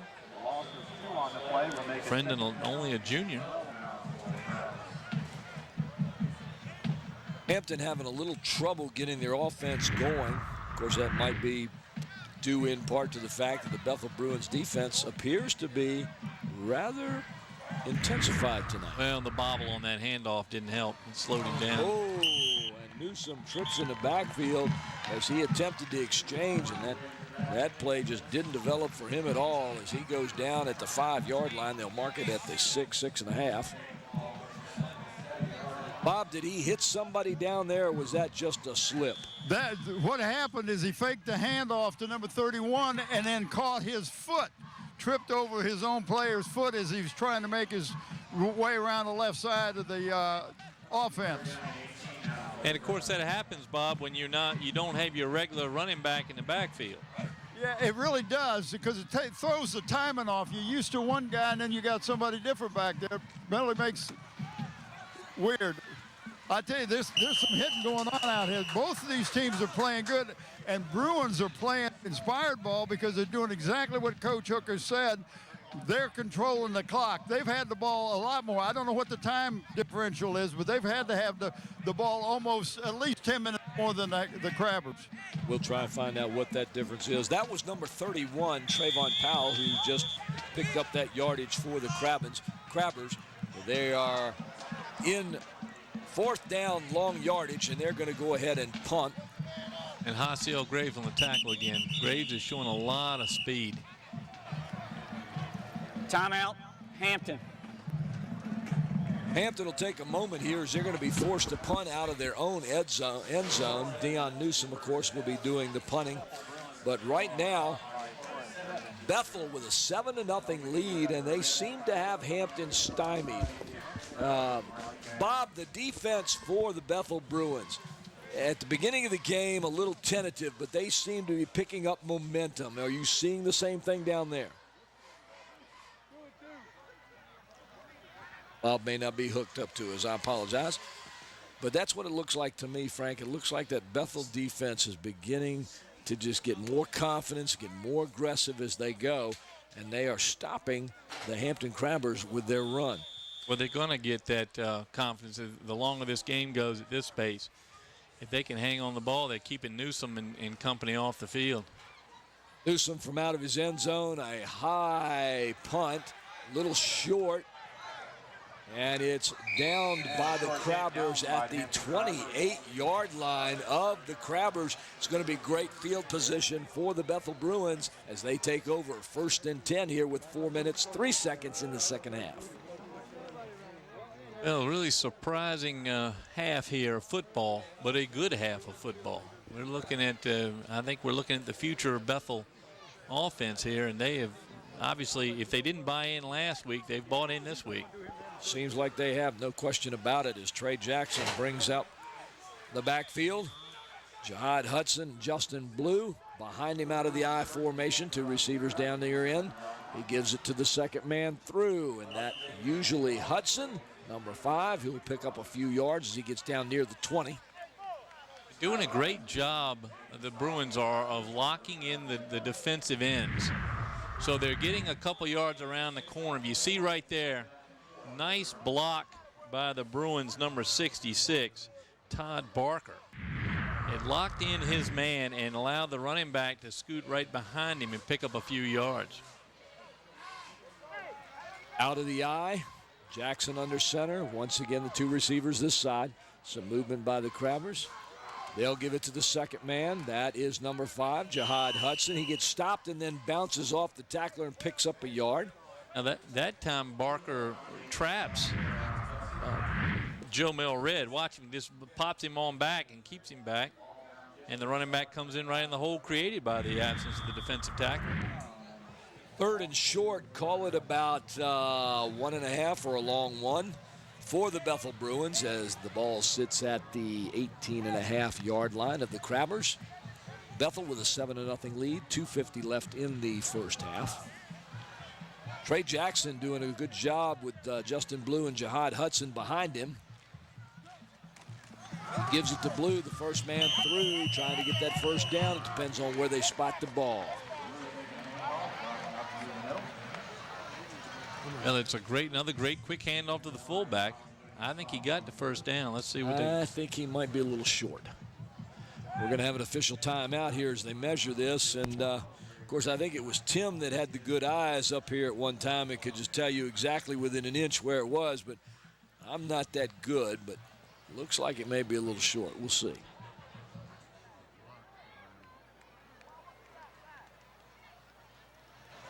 Crabber ends are going to have to spread out a little bit and try to, of course, if they spread out, they give more room for Blue up the middle.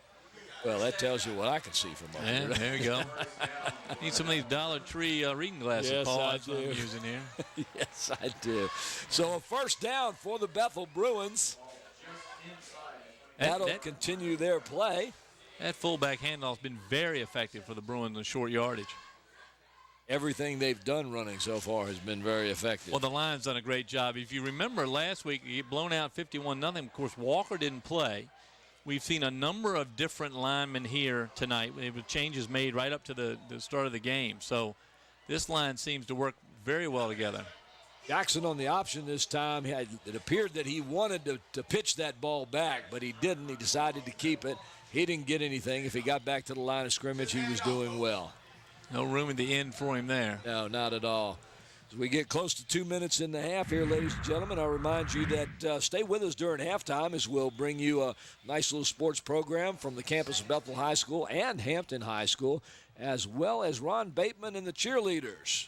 That's a fumble that time. He actually dropped. They had the ball knocked out of his hand. Bethel recovered it. But he was looking forward and then had to turn his head and look back trying to find the football. I didn't see who landed on top of it. Once again, out of the I formation, two receivers down here. He gives it to Hudson up the middle. He's fighting for the yardage. He gets stopped and then picks up another 1.5 yards, maybe 2 yards. They're going right over top of Ricky Walker. Yes, they are. And why not? You could drive a Buick behind Ricky Walker and not get it scratched. As long as he's beating his man. They'll push the ball down near the 10-yard line. They mark it at the 9. Ricky Walker listed as 6'2", 278. Ooh, big boy. Yeah, that's before he ate that day, I'm sure. And he's a solid kid. He's not a bit of fat on him. Look at it. 3rd and 5 for Trey Jackson coming out of the shotgun with Blue to one side and Hudson to the other. We've got a whistle here, and it looks like timeout, Bethel. Have a timeout by the Bethel Bruins, as somebody didn't like what they were doing and wanted to make sure that everybody was on the same page. Well, a little confusion there, but that's the only confusion in the first half for the Bruins. They've obviously had a game plan coming in tonight, and they have implemented it just like they hoped. I can tell you right now, if you told Coach Hooker he was going to keep the ball for all but maybe 4 or 5 minutes in the first half, he'd tell you you're kidding. That was just a dream of his, but he's done it tonight. Once again, make sure you stay with us for the halftime as we come up with 51 seconds left. We're going to be taking you to the campuses of Hampton High School and Bethel High School, where Bob Hintz will be interviewing some of the players and coaches there. And also, we're going to have our cameraman, Ron Bateman. Ron Bateman always is, Bateman, excuse me. I keep calling him Bateman. It's Ron Bateman. Yeah. Ron Bateman is always able to get the cheerleaders from one team or another together and show us the cheering squad from one of the teams. So stay with us at halftime for Bob Hintz and the campus visits to Bethel and Hampton and the cheerleaders with Ron Bateman. Out of the shotgun, Trey Jackson, 3rd down, 5 yards. He goes back to pass. He's looking for an opening. And he throws it right to a Crabber, and it kind of bounces either off his helmet or off his hands, one or the other. Deon Newsome, Mr. Sure Hands right there, and it surprised him. Threw it right at him. I was kind of surprised that he threw that pass. It was good coverage on the receivers. Watch this. Look at that. Hit him right in the head. Yeah, that's the way you keep your head on the ball. I'm surprised Newsome didn't aim. He picked that up. He may have gone all the way back. Well, that's going to bring up 4th down, and Antonio Killebrew is going to hold for number 99, Jordan Shover. Well, he was going to attempt. Prior to the snap, false start against the offense. 5-yard penalty, still 4th down. He was going to attempt about a 17-yard field goal. It looks like now he's going to attempt about a 22, 23-yard field goal. Well, let's call it 33. Yeah, 33. Ball is up. It is good. That was a great hold. That was not a poor snap, but a great hold to get that ball down quickly. And Shover put it through. Shover with a 33-yard field goal here with 40 seconds left in the first half puts Bethel up 10-0. And so far, Frank, this is the 3rd game so far in which Bethel has been involved in a shutout. That's right. They won 41-0. They lost 51-0, and right now they're leading 10-0. Well, this is the Bethel team we saw the first night, opening night against Gloucester. And obviously they've had 2 more weeks to refine it. They've got Walker back in the lineup. He did not play last week against Lake Taylor, and he's a big part of that offensive line and the defensive line. So, you know, that game, I know Coach Hooker, I think he said in the paper, he wasn't worried about a game against the Eastern Region team. He was worried about the Peninsula District. So he's put all his horses out there tonight. And they're running his system very well right now. Jordan Shover getting ready to kick off. Looks like we have Arnaud deep along with Cal Key possibly, and I think Newsome? Could be. No, it's Quillen. He's the one that takes the ball, comes back toward the middle of the field and brings it down to the 25-yard line. So with 34 seconds left in the half, Hampton is going to take over 1st and 10 from the 25. Quillen here, very quick. He goes right to the middle of the field, doesn't he? He does. He sees the hole and hits it. Tackled out there by Stephen Paris. The Crabbers need to do something here, and they've only got 34 seconds in which to do it. The I formation, Newsome under center. He takes it back. He hands it to the second back through. I think, again, that's number 31. We'll double-check that. Trayvon Powell. So the Crabbers running back by committee. And we were told earlier we might see a variety of running backs tonight due to the injury to Marshawn Williams. We've seen Williams in the game, but a couple times as a decoy. He's carried the ball a couple times, but hasn't certainly been the power back he is. I believe, and I'm just double-checking that. I said 31. I believe that might have been 21. 21. Altavier Young, number 21. With the crease in the jersey, I thought it was number 31, but I believe it was number 21. I think you're going to see several running backs tonight. It's a good opportunity for the Crabbers to try to find some quick legs without Williams. Obviously, his injury a little more than they had hoped for, because he's just not getting the carry load that he normally gets. No, in fact, he's over here at the bench now. So, shame, but, you know, Crabbers are going to have to adjust. And they usually do. They do get the ball to start the second half. It looks like a number 20, Javelius Toney, is in the backfield now. He'll go from the shotgun. Newsome with the ball. It's a keeper. He'll try and bring it right up the middle. He gets a nice move to the right, and he could get the corner. He gets over the 50-yard line as he gets it down to the 47 of Bethel territory with 12 seconds left to go. A nice cut by Newsome as Hampton will go with a hurry up here, getting their players on the line. Territory at the 48-yard line. Newsome under center. He'll take it and down it quickly. Mighty quick. His clock's still going. Why they kept running the clock. Well, they're going to reset it. 6 seconds. Clock operator, please set the game clock at 8 seconds. It took them 4 seconds to get that play off. Clock operator, who's sitting up here with us, the veteran, though, a very good clock operator. Excellent clock operator. I don't think he goes home between September and December. He doesn't. Lives right here at Darling Stadium. He hadn't been home for the last 7, 8 years. Second down and 10 for the Hampton Crabbers as they're trying to get something here with 8 seconds left in the game. Expect Newsome to probably air it out here. We'll see how they set up and do this. Well, the board shows 1 timeout left, so they can throw it in the middle of the field.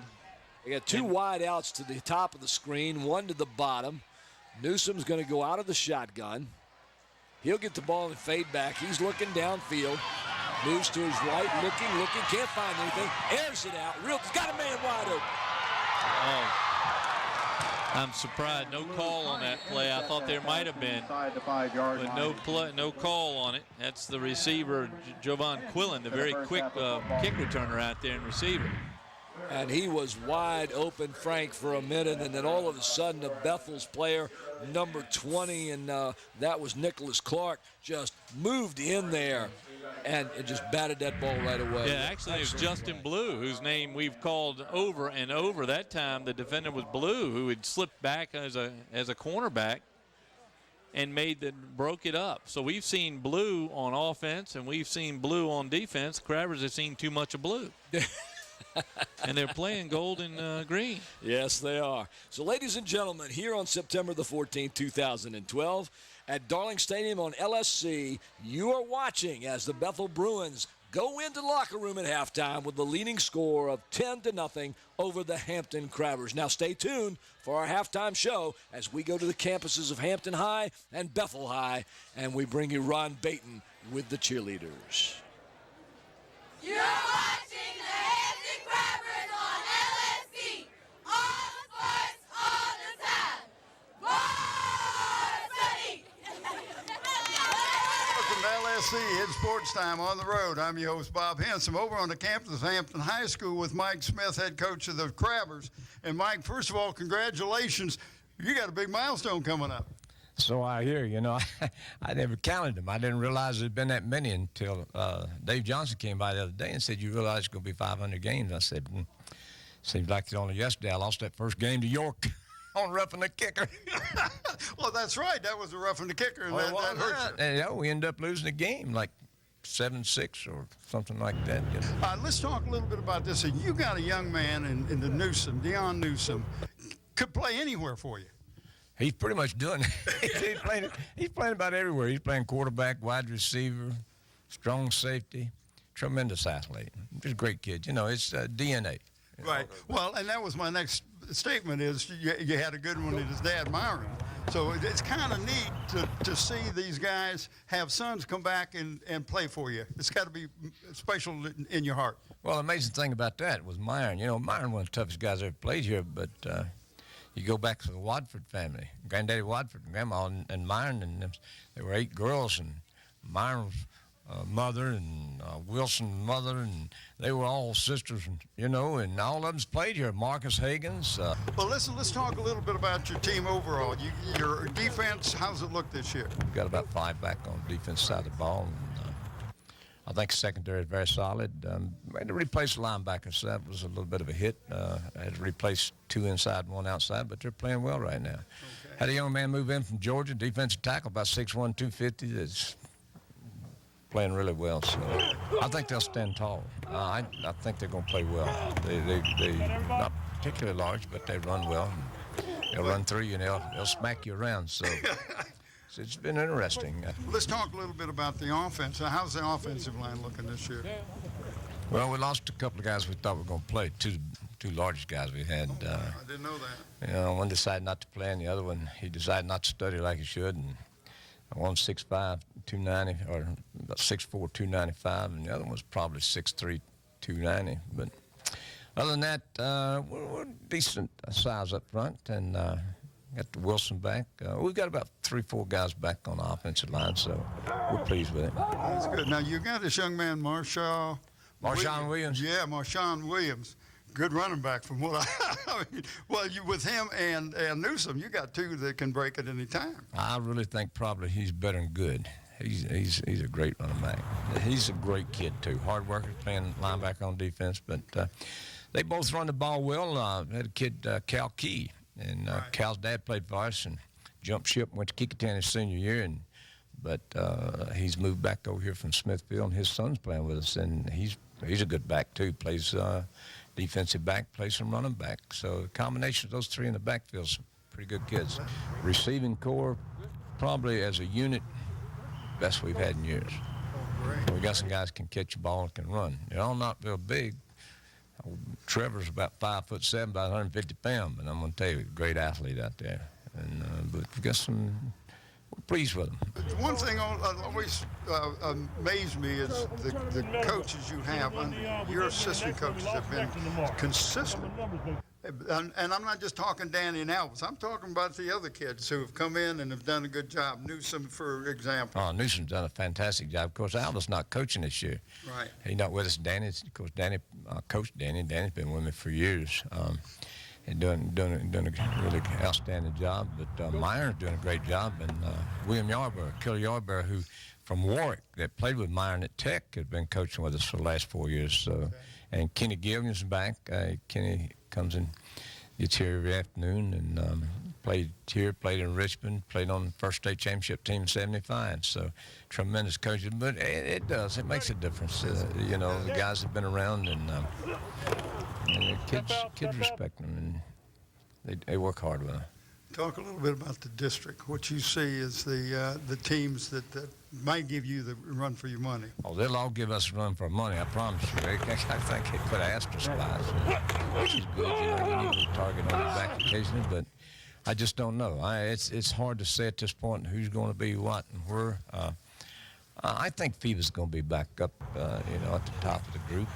Danny Dotson's done a really good job at Woodside. I don't know how they are this year, but I'm sure they're going to be good. Warwick, I know, has got a returning quarterback and running back. Has been around for the last 3 years. They're both are very good athletes, and Coach Jackson's done a really good job over there. Well, Mike, I appreciate you taking time to talk with us. Thank you, Bob. Enjoyed it. Good enough.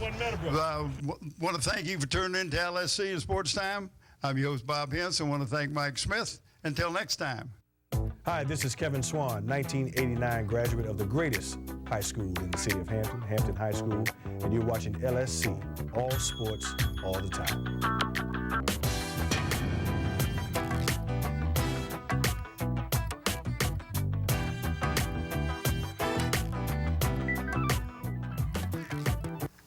Welcome to LSC. It's Sports Time on the road. Today we're at the campus of Bethel High School. I have with me Coach Bubba Hooker, the new head coach at Bethel High School. Bubba, appreciate you taking time to talk with us today. Oh, glad to be here. It's always nice to be out here standing underneath the football tower that says Cos Field. Cos Field. We'll talk a little bit about your offense and your defense. We'll start first with your offense. Coach, you're going to change from what you did last year. Was it more spread? You're going to go run-oriented team. Right. We hired Coach Ron Johnson from Phoebus, and we're basically running the I and pro and mixing a little bit of twins, but we're trying to change the culture so we're more of a power football team, which should help us on both sides of the ball, so we don't have to worry about weather and some of the things that have affected our passing game in the playoffs. Right. And on defense, you brought up a young man by the name of Bernie West as your defense coordinator. Had a great run as a JV coach. Yes, sir. He was undefeated, or the JV team, the program that he ran was undefeated for 3 years, so that's a good thing. And Coach West is going to be handling our defense, coordinating the defense, and we'll basically be the same thing we were last year in a full 4. Okay, now you talk about this being Cos Field. Bernie's got a lot to go because he remembered playing for Coach Cos. Right. Coach West played for Coach Cos, and then his stepson, Coach Smith, played for Coach Cos, and then our current head JV coach, Mike Clark, played for Coach Cos. So we have a lot of Coach Cos philosophy and influence on the staff, which is a good thing. Right. Now, tell me a little bit what Coach Johnson brings to the table for you, being offensive coordinator. Well, I think he brings the tough mentality that they had over at Phoebus, and we've got to, bring our players up to that level right now. We're certainly not there yet, obviously, but we're trying to, establish that run game first and eat the clock and methodically move the ball down the field without throwing it. Right, and then on the defensive side with West, what does he bring with that 4-4? Well, I think, Bernie ran the 4-4, the same thing we ran last year on the varsity, so he understands the concept of the defense. We're just trying to plug the right people into the different spots and work on fundamentals, tackling and pursuit and those kind of things. Talk about the leadership on your team. Well, we're counting on our seniors to be the leaders, and some of them lead by example, some of them lead by talking, and some of them just don't lead at all. But we're trying to emphasize that, and it's hard if you're not a player sometimes or a starter. It's hard to be a leader, but even if you're on the scout team or the competition squad, whatever you want to call it, we want those kids to understand that they've got to make the other team better. And we're working on character development all the time and grades and some of those intangible things that don't show up on the scoreboard. I have Ricky Walker with me, one of the defensive stalwarts from last year, rising junior this year, and gotten bigger and stronger. So the weight room must really work this year for you. Yes, sir. This year we have a new strength coach, Coach Barker, and he's been pushing me and being a leader in the weight room, and I've been loving it. And I look and I feel stronger. How much weight have you put on? Did you pay any attention to that? Yeah, now I'm a solid 275, so I gained about a good 10 pounds off season. And I'm feeling faster and quicker, and I'm feeling real good. That's great. Let's talk a little bit about your role on the defensive unit. A leader and penetration and doing the trenches. So this year I might be in the linebacker and just doing my role, being a leader on the field, taking control of the defense. This year with Hooker being the head coach, how's that affect the team as a whole? Oh, Coach Hooker, he's tough. He's an old school guy, and he's bringing it down here to the PD. We got a new offense this year. In the PD, if you want to win, you got to run the ball. Tough, push offense. And Coach Hooker, he pushes me, and I love it. He's a really, really tough coach. Well, they say if you want to win championships, got to be a good defensive team. Defense. I feel like defense every year at Bethel High School is a good defense. Just we like our motto is we bend but we don't break. So we'll be a pretty good tough defense this year. Well, I appreciate you taking time to talk with me. I want to thank all my special guests today. This is Bob Hintz for LSC and Sports Time. Until next time. Wow. Great interviews by Bob Hintz at both the Hampton High School campus and the Bethel High School campus, giving you a little bit of a view of what it's like there during football practice. A solid 275. Solid 275. Wow. I wish I could be a solid anything. You can tell Ricky comes from a family where there's a lot of talk about football and sports in the Peninsula District. His brother Rio, of course, plays at Virginia. And to see Ricky grow up, I was just talking to our cameraman, Wube Gebre, we watch these kids play basketball. He looked like a big teddy bear a couple of years ago, and now look at him. Everything's moved up to his chest and arms, and he has played a dominating role out here on both the offensive and defensive lines tonight. He really has offensively. They've been following him right through the line, and, I mean, they've just been blowing off that side of the Crabber defense, getting the yardage they need. If I was a running back, I'd stay right behind him. You want to see a few highlights here, and most of these highlights are going to be Bethel highlights because they've had the ball most of the time. Here goes Jackson, drops back, and he surprised the Crabbers with the passes. There's a nice throw into the hole there. And here comes the pitch. This is Hudson coming around the corner, gets some nice blocks, and picks up some good yardage. This time, Jackson back again. Long throw down. This is the one where Justin Blue just out jumps the defender and makes the reception. Nice play by Blue. And there he goes in for the touchdown. Blue has been all over the place tonight for the Bruins.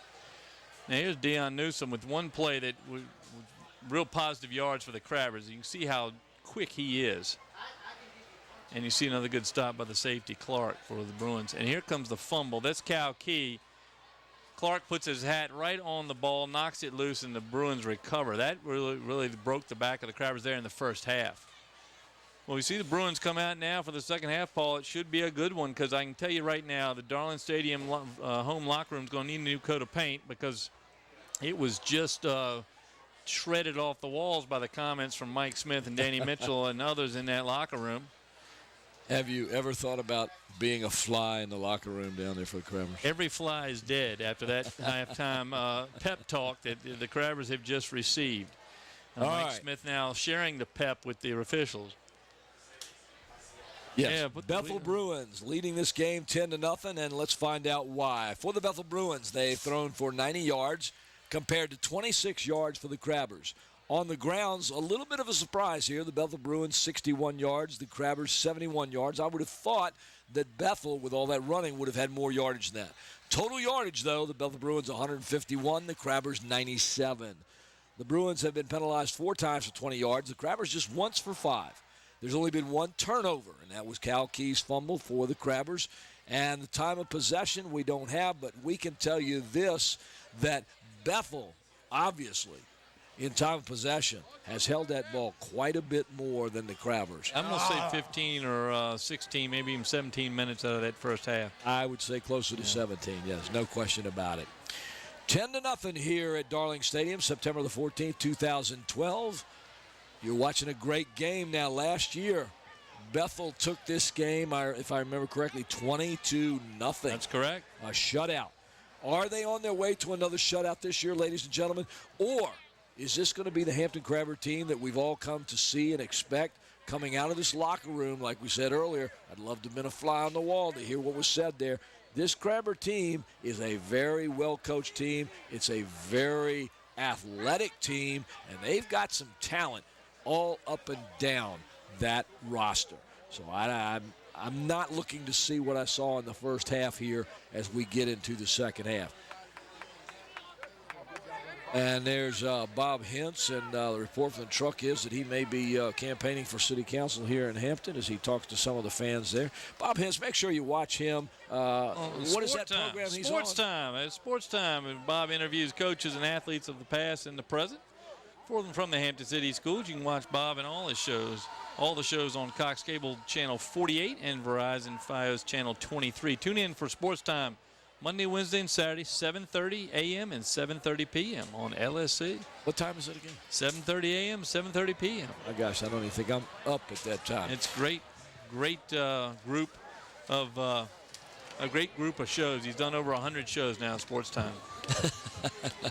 We're going to show this broadcast on LSC Cox Channel 48 and Verizon Fios Channel 23. You'll see this game replayed Sunday the 16th at 6, Tuesday the 18th at 8 a.m. and 8 p.m., Friday the 21st at 9 a.m. and 9 p.m., and Friday, October 5th at 9 a.m. and 9 p.m. So chances to catch yourself if you're in the stadium and you want to see the game again, those are the times you can see yourself. Yeah, and I'm going to go through my IT presentation again. Remember, you can watch it on those 2 channels, but if you don't get Cox or Verizon, get on your computer, go to the HSC, Hampton City Schools website. When you get there on the top row, you'll see a little WHCS icon. Click on that. That'll take you to the WHCS page. Right on the right-hand side, you'll see a black and blue and white icon that says LSC, and it's kind of flashing. Click on that. There'll be a drop-down screen that will bring you the show that is being shown on LSC. And then you can click on the full screen icon, and you'll have a full screen view of whatever's showing on LSC. Watch us. There you go. Now, the sponsors for our second half there. Second half sponsors tonight. Of course, the Grey Goose sponsors tonight's game. Dana and her crowd down there at the Grey Goose. They make delicious chicken salad, by the way, Paul. Great place to catch a good southern meal at the Grey Goose. Also, Smith Brothers Funeral Home of Hampton, located down in Phoebus. Rico's Pizza at 55 West Mercury Boulevard has been a sponsor. Thank you to them. And Tidewater's Team Sports. Also in the second half, sponsor of this Bethel Hampton game, sponsored by Eric Thompson, a realtor. Contact Eric to buy or sell a home or property. Give Eric a call at 685-3172. And the third quarter night, sponsored by the lawyers at Kaufman & Knowles, with offices in Hampton at Cunningham Drive, across from Peninsula Town Center, and in Newport News at City Center. And that's who again? Kaufman & Knowles. We can and we will. Thank my partners. I thank my partners for allowing me to be here tonight. All right, we're getting ready for the second half kickoff, and the Bruins will be kicking from right to left to the Hampton Crabbers. And the question is this going to be a game of 2 halves, or is Bethel going to continue its dominance of time and possession and ball control here? We'll see. We'll see. Cal Key, number 6 right there. In the middle, you see Trevor Arnaud, number 7. On the far side is Quillen. Kicking off for the Bethel Bruins, number 99, Jordan Shover. And here we go. Good kick. Bobbled by the by the Crabbers. That's a bad play. No communication back there for the Crabbers, and they've knocked it out. Now you got a man down. That's even worse. I'm trying to see. That's number, I can't tell. Here it is here. You see the two of them come together. Arnold tried to cut in front there. Quillen goes after it. That may be Quillen on the ground. Let's see. Nope. Injury there, I think, on the jump on the bottom of the pile. Out goes the trainer. Let's hope this is all right. Can't see who it is yet. It's Quillen, isn't it? 10? I believe it is. He got caught under the pile there, or we'll have to look at that again. He's in pain. Here it comes. He's on the top of the screen there. He goes to make the recovery. Oh, that got that left leg. That's who else? Justin Blue. And it got his cleat caught on the ground, and it bent his left leg. Let's hope that's not a break. That's very painful to watch. Yeah, he's up now. Hope my daughter Hannah Gray didn't have to watch that. Tell her to turn her head. Yeah. That looks like he's done for tonight for sure. Yeah, I hate to see that. These kids are just such great young athletes, and see things like this happen accidentally. You hate that for him. But he'll be all right. We send our best regards to him in the hopes that he recovers quickly. Well, that slows the Crabbers down a little bit without Quillen. He's only a 9th grader. Well, let's see what the Crabbers have here on offense. They're going to have to come up with something to get through this stout Bethel line. Bethel's been doing a good job this evening especially on defense, keeping the Crabbers at bay. Crabbers have great offensive weapons back there. It's like Powell in the tailback spot. Deon Newsome under center. He flips to a look at the Bethel defense. Get in there.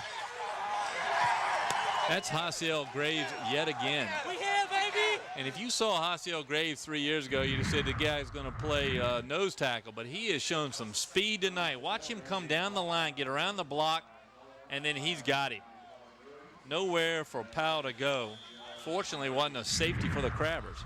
Man, and that was number 31 for the Crabbers, Trayvon Powell. That's T-R-I-E-V-O-N. I'm not sure whether it's Trayvon, or Trayvon. Hope I didn't mispronounce it, or hope I at least got one of them correct. But that really puts the Crabbers in a little bit of a bind there, as they have second down and 19 from right over the goal line. Powell still in the tailback spot. Deon Newsome will keep that himself. He'll just kind of drive off tackle and try to get some room here. He'll get it close to the 5-yard line. And his feet was Javon Smith, able to drag down the quick quarterback. Newsome a little bit frustrated. He hadn't had much room to run tonight. No, he hasn't. They pretty much bottled him and chased him around all night long. Here he comes down, just trying to give the Crabbers a little working space. Now that time he did the dragging. Let's see what they do here. They got 3rd and long, 3rd and 15. Newsome will get under the center, out of the I formation. He gives it to the second man, and I'm assuming again that's number 31, Powell. You know, we're not seeing, we're seeing a couple of unclean handoffs. That's probably a better way to put it. The handoffs aren't as crisp, but you're seeing a lot of different running backs for the Crabbers, and Newsome is not getting as many reps in practice with Powell as he gets with Marshawn Williams. Well, now with 4th down, Hampton's going to be forced once again to kick it out of their own end zone.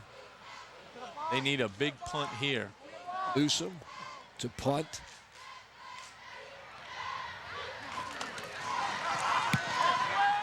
He gets a fairly decent punt. We'll see how the roll goes. It kind of bounces around the 30-yard line and then goes up to about the 37.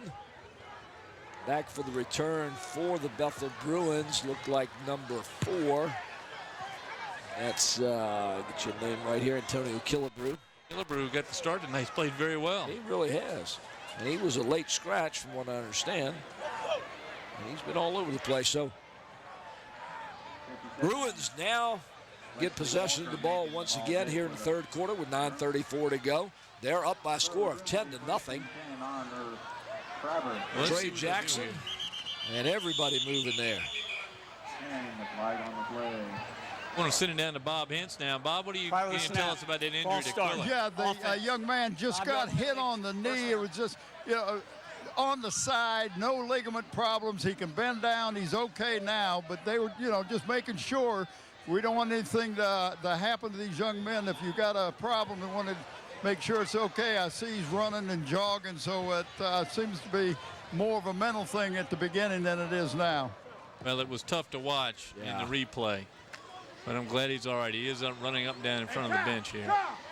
Sometimes things seem worse than they really are, and I'm glad that it wasn't. 1st and 15. Jackson underneath, turns and flips it to number 5, Hudson, who goes to the outside. If he gets the corner, he's got some room. He gets a little bit, and he pushes, and he gets it inside the 35-yard line of the Hampton Crabbers. Well, we'll see on the replay a very good block by Blue. If you watch the fullback here, goes with him, picks up a man, and there's the corner. Wilson can't catch him, and he gets all the way into the secondary. Has to be brought down by Rashawn Stevens. You don't say that very often. Wilson can't catch him, but he had a head start on Dante and able to get that corner. Nice block by Justin Blue. Once again out of the I formation. This time he gives the first man through, and that's Justin Blue. This time he's wrapped up by the entire Crabber line. Quan Henry, the center of that. There's Quillen. Good to see him up and going, Javon Quillen. He's got many good years ahead of him, too. He's a quarterback, wide receiver, defensive back, and kick returner. So the Crabbers are going to need him. Is he related to Javon Quillen? Good question. I don't know. Could be. Certainly plays like it. Yep. 3rd down and 4 now for the Bethel Bruins as Jackson leads him up. Blue the first back. Hudson the far back. 2 wide receivers, 1 up, 1 down. Driver safety had to come up. Got it. Got his receiver on the right side for the first down. It's Antonio Killebrew again on the catch. There's that name. Yeah. He's been all over. Harmon's son. Harmon's son, that's right. Harmon, that's our general. We're showing our age on that ball. Harmon Killebrew. Woo. Here's the replay here. Notice that the safeties have crept up for the Crabbers. So the back, all he's got to do is beat his one cornerback. And who makes the tackle but Dante Wilson? I think I'm going to go down after the game, and Dante will be in the concession stand selling Chick-fil-A sandwiches. He's done everything for the Crabbers tonight. Once again out of the I formation. This time the back gets it is Hudson, the second man through, and he's stopped short after a gain of about a yard. And the 2 guys that have played well for each side, Wilson and Blue, I think meet on this play. I think I see Dante trying to go through the block of the fullback. Let's see if we can see that again. That was a good show of strength. Wilson is all over the place. Oh, he really is. At times, he's a man among boys out there. Good gracious. Now he's in a linebacker spot on the 2nd and long. Jackson, a quarterback, looks back. He's going for the pass. He's throwing to the same man at the same place, same play on the far side. This time, he overshoots him, and that was Killebrew again he was looking for. They are going after Rashawn Stevens, a senior over there at the cornerback position. You see they go right after him. And he's given so much room to Killebrew. He's got to come up and play a little tighter on Killebrew. He gives him that much room, they're going to pick up 5 to 7 yards every time if they can just get the ball to him. There you see Deon Newsome. Yeah. You'll notice, though, DeQuan Moore started off at safety way back, is now crept up close to the line. He's within 10 yards down the line of scrimmage. 3rd and long. Got him wide open in the end zone. Trey Jackson with a nice fake, turns, spins, rolls back toward this side of the field, and has Killebrew wide open in the end zone about 25 yards down the field. And as you see, Moore creeps up, and somehow Killebrew gets away from his man and gets behind him and is wide open. Well, it's like you said. You said they were bringing the players up close, and all you got to do is blow by them, and that's what happened. So 6 more points go on the board. And Make it here 7. you have Jordan Shover with the extra point. So Bethel extending their lead here with 7:28 to go in the third quarter. 17-0. The Bethel Bruins over the Hampton High Crabbers. Crabbers have no answer for the combined attack of the Bruins tonight. Well, you know, it's interesting because here we expected to see this run. But Jackson is really opening it up in the air. I've been a little surprised by that. Well, he hadn't thrown that many times, but when he does, he's very effective. The line is holding well. And see, there's Moore who's has come up to guard another receiver, and there's nobody behind him. You'll see 7 come out of your left there for the Crabbers. That's Trevor Arnott, and that's too late.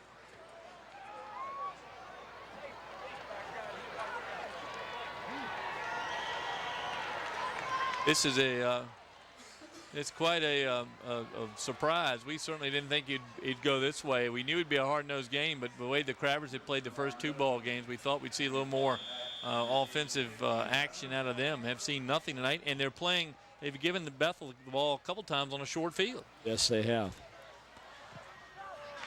And Shover kicks the ball well again. This time it looks like Newsome gets it.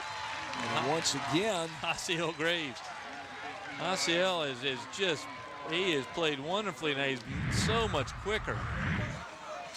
Here he goes. You get down there fast. I don't know who was supposed to block him, but somebody missed it. There he is. He kind of took his blocker with him for that tackle.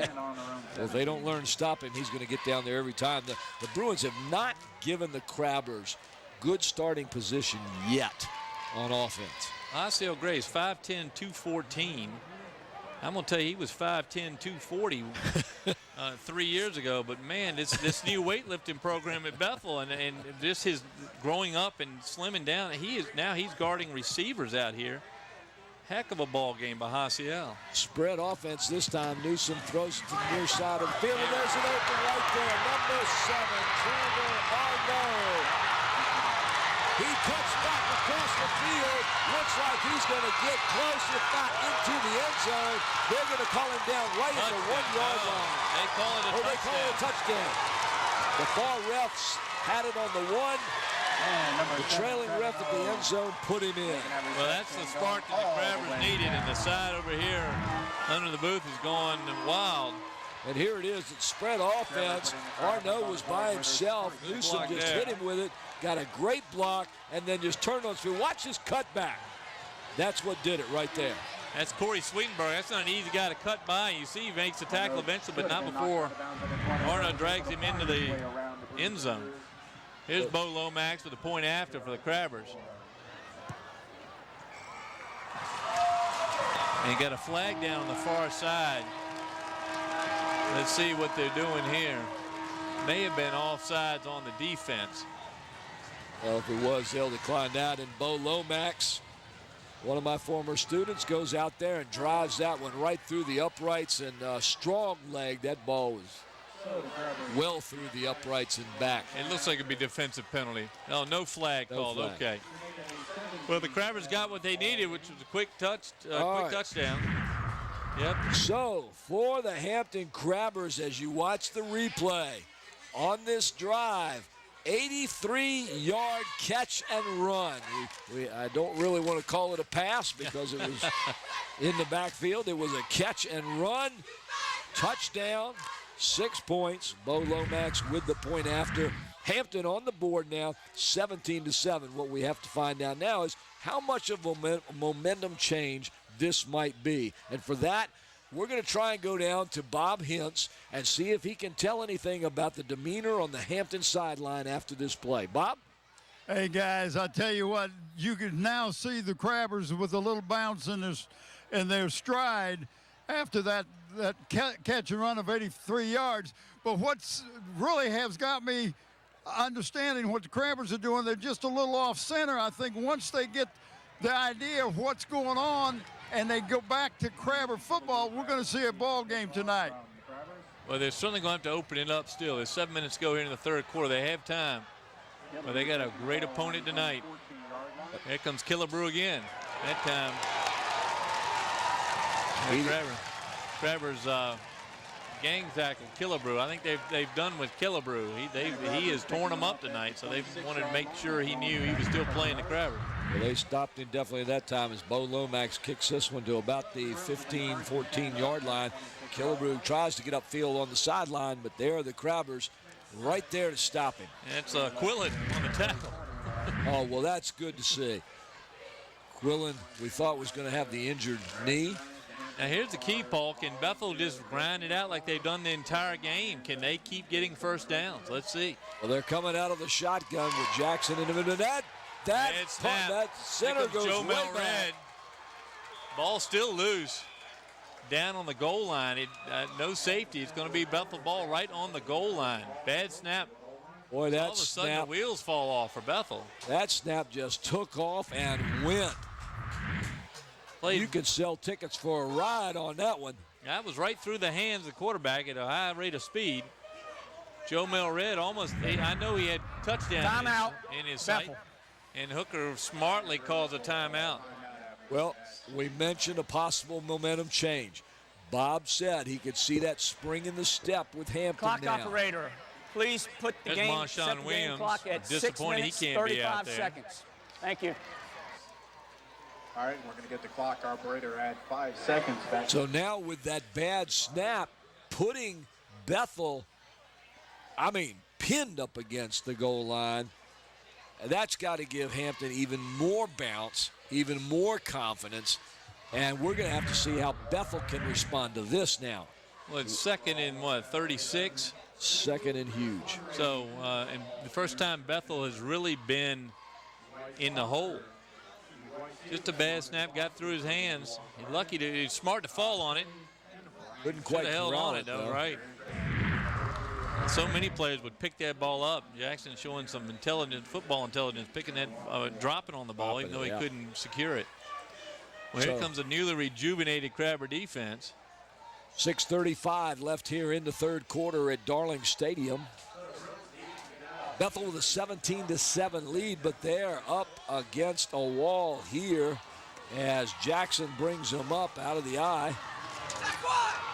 That's Blue, who just keeps driving. This is what Bethel's going to have to do. They're just going to have to accept the fact that this series is something they're going to have to get some open yardage and just get enough room to punt that ball out of there safely. They're coming up on third down and about 20, 30. That looked like yards. That was that Demetrius Dinkins? I thought I saw 21. Let's see who they have in the backfield now. Out of the eye. Gives it to the first man through. I think that is. Is that Dinkins? He was 21? It is 21. Yeah, it so is. Blue is out. That's curious. Demetrius Dinkins, 5'3", 163 pounds, a senior. Interesting switch there. I don't know. I'm looking on the far side to see if I see Justin Blue, who's just played a whale of a game. Well, now from his end zone, Bethel punter Alexander Wilson. Newsome picks it out of the air that time. He's got it at the 50, and he's going to have some good field position if he can get down. He's going to get down to about the 39-yard line, and this is going to be some of the best field position Hampton has had all night as they forced Bethel to punt from their own end zone. It'll be Hampton's ball, 1st and 10 on the Bruins 40 with 5:11 in the third quarter to go. Newsome is doing a little bit of everything tonight. Catches the punt in the air. He knocks the shoes off Stephen Dow. As I saw, there's one. There it is. There's the shoe. Here come the Crabbers. Let's see if the Bethel line can hold. They played great defense so far. Trying to find out who's in the backfield here, but it goes to number 31, Powell, who gets out and he spins up. He doesn't go down. He's going to turn the edge. He's going to get up around the 20. He's get down to the 15. And an unnecessary block in the back right there. The umpire right on it. Blocking the back on the Crabbers. That's going to come back. You'll see it right here. He didn't need to do it either. Here comes the runner. There's the block. Wait. There it is. That's number 9, Umar Muhammad Wyatt with the block in the back. Didn't need to do it. I think Powell had the corner. Negated a nice run by Powell as he made a good cut and was able to keep his balance to spin out there off the edge. But it'll come back. And once again, block in the back by the offense. 10-yard penalty from the spot of the foul. Still first down. Floyd Jones is going to replace Umar Muhammad Wyatt, so Wyatt can be explained to the lack of necessity of the block in the back. Ball on the 40, let's call it the 42. 1st and 12.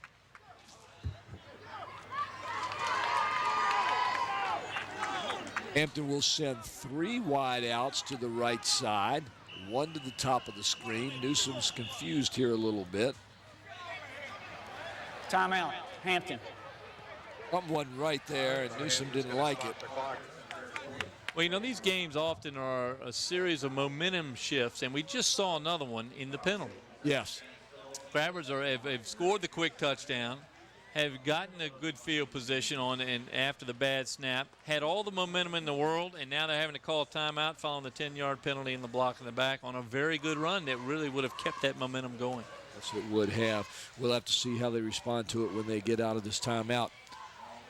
17-7, Bethel over Hampton High School here at Darling Stadium. A good game.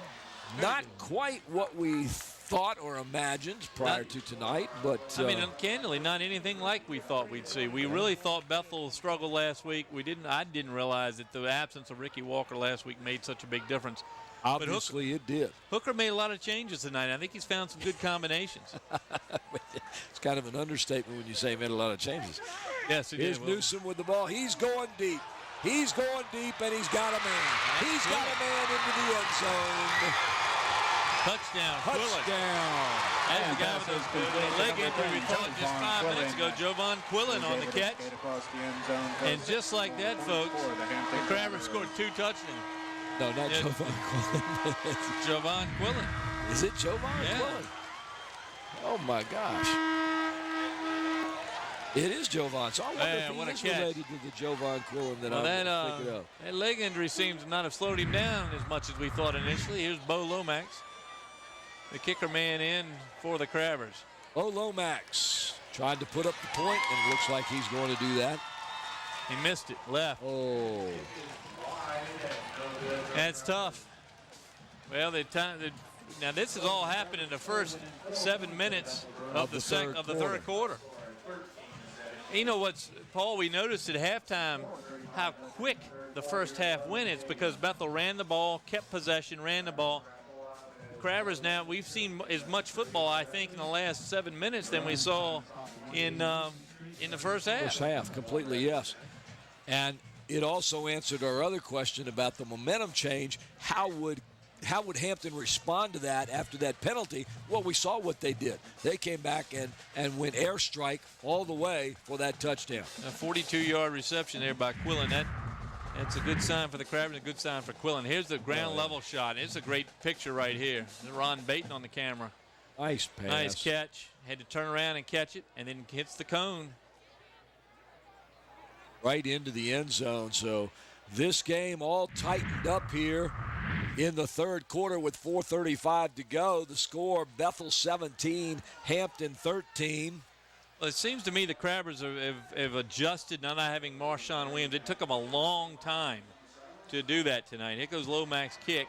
Good one.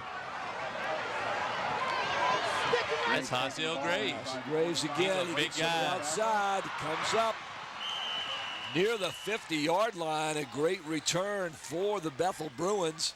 ICL playing extremely well tonight. I'm very impressed with the young man. For the Crabbers, both their touchdowns tonight of long yardage, 83 yards on one, 42 yards on the other. They have the long strikes tonight. So again, how is Bethel going to respond to this? 2 quick scores within 7 minutes here in the second half, bringing the game to within 4 points or 1 possession. Why is Justin Blue on the sidelines? Maybe Bob can find that out for us. Justin Blue, the fullback, on the sidelines now for Bethel. Ray Jackson gives it to Hudson. He tries to get around the corner on the right side, and guess what? The Crabbers stack him up after about a gain of 1 yard just over the 50-yard line into Crabber territory. It'll be second down in about 8. Well, Hudson turned a bad situation into a couple-yard gain on that play. He didn't have any help out in front. There was nothing there around the corner, so he just turned it up into the crowd and was able to scratch out a couple of yards. We'll see if that jump in the step continues with the Hampton Crabber defense, as they've been pushed around a little bit tonight by the Bethel Bruins. Jerry Forson in now as the fullback for the Bruins. Jackson under center, goes back. He's looking to put it up. He does. He's got a man on the outside, but just throws it just past him. And once again, that's Killebrew, the man he hit for the touchdown earlier. Killebrew, 5'7", 153 pounds. He plays like almost like Calvin Johnson tonight. Yes, he He's does. playing much bigger. He's running a very sharp routes. And I'm impressed Jackson's able to hit his receivers as well as he is tonight. But that is disturbing that Blue's on the sideline. That makes a big difference. Look at that picture. Just Right off the in his fingertips. Out of the I formation once again. Jackson under center. Stevens on the corner way off. Now the pitch to Hudson. Hudson takes it to the outside once again. They're working on that corner up there on the edge, trying to get around there, but right now the Crabbers are not letting him. Quan Henry chasing him down. Quan, 6'2", 255, and he moved that 255 very quickly down the line. And as soon as Hudson had to stutter a little bit before he went around the corner, Henry able to tackle him from behind. Looks like Deon Newsome's going to drop back Here's a to play. receive the punt. There's Henry chasing. Slow down out there by Newsome, and they're able to bring him down. So a good defensive series for the Crabbers. 4th down for the Bruins. Alexander Wilson back to punt.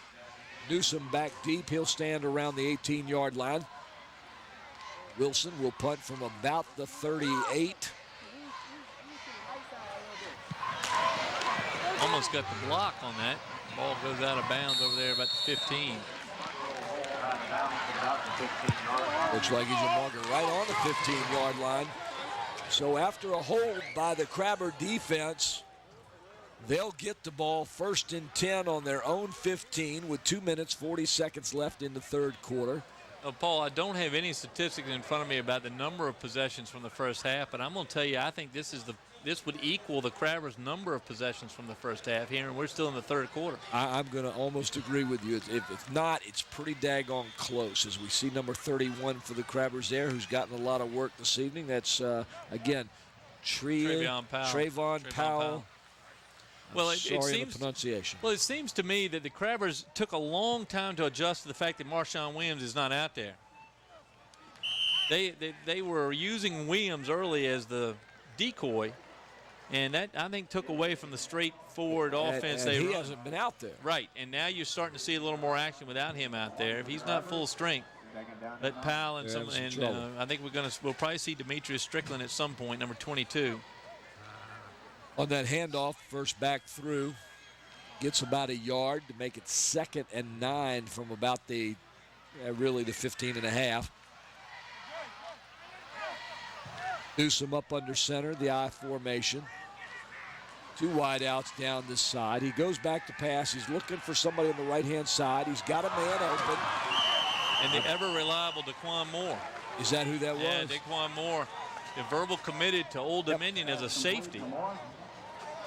And again, comes in and plays receiver. He's not listed as a starting receiver, but he makes the clutch catch again for the Crabbers. Good protection that time for Deon Newsome as he's able to find his receiver, and he was well covered. Folks, if you get a chance to go to some of these high school sports, go to a couple of the basketball games, go to the football games, see these guys in the different sports, and you get to know them better. And I've known DeQuan more from basketball, but that's how he plays basketball. He comes in and he adds a spark. Quarterback keeper for Newsome, and he's able to get around the corner. He's up along the sideline, hustles, gets pushed out of bounds right at about the 41, 42-yard line. And that was a straight keeper all the way. And Walker's down and calling for a trainer. Now, I don't know. I think it's a cramp. I certainly hope it's nothing but a cramp. He keeps moving his foot. Here comes Newsome with that slip slide. He goes right by Walker, who got his right leg tangled up down there.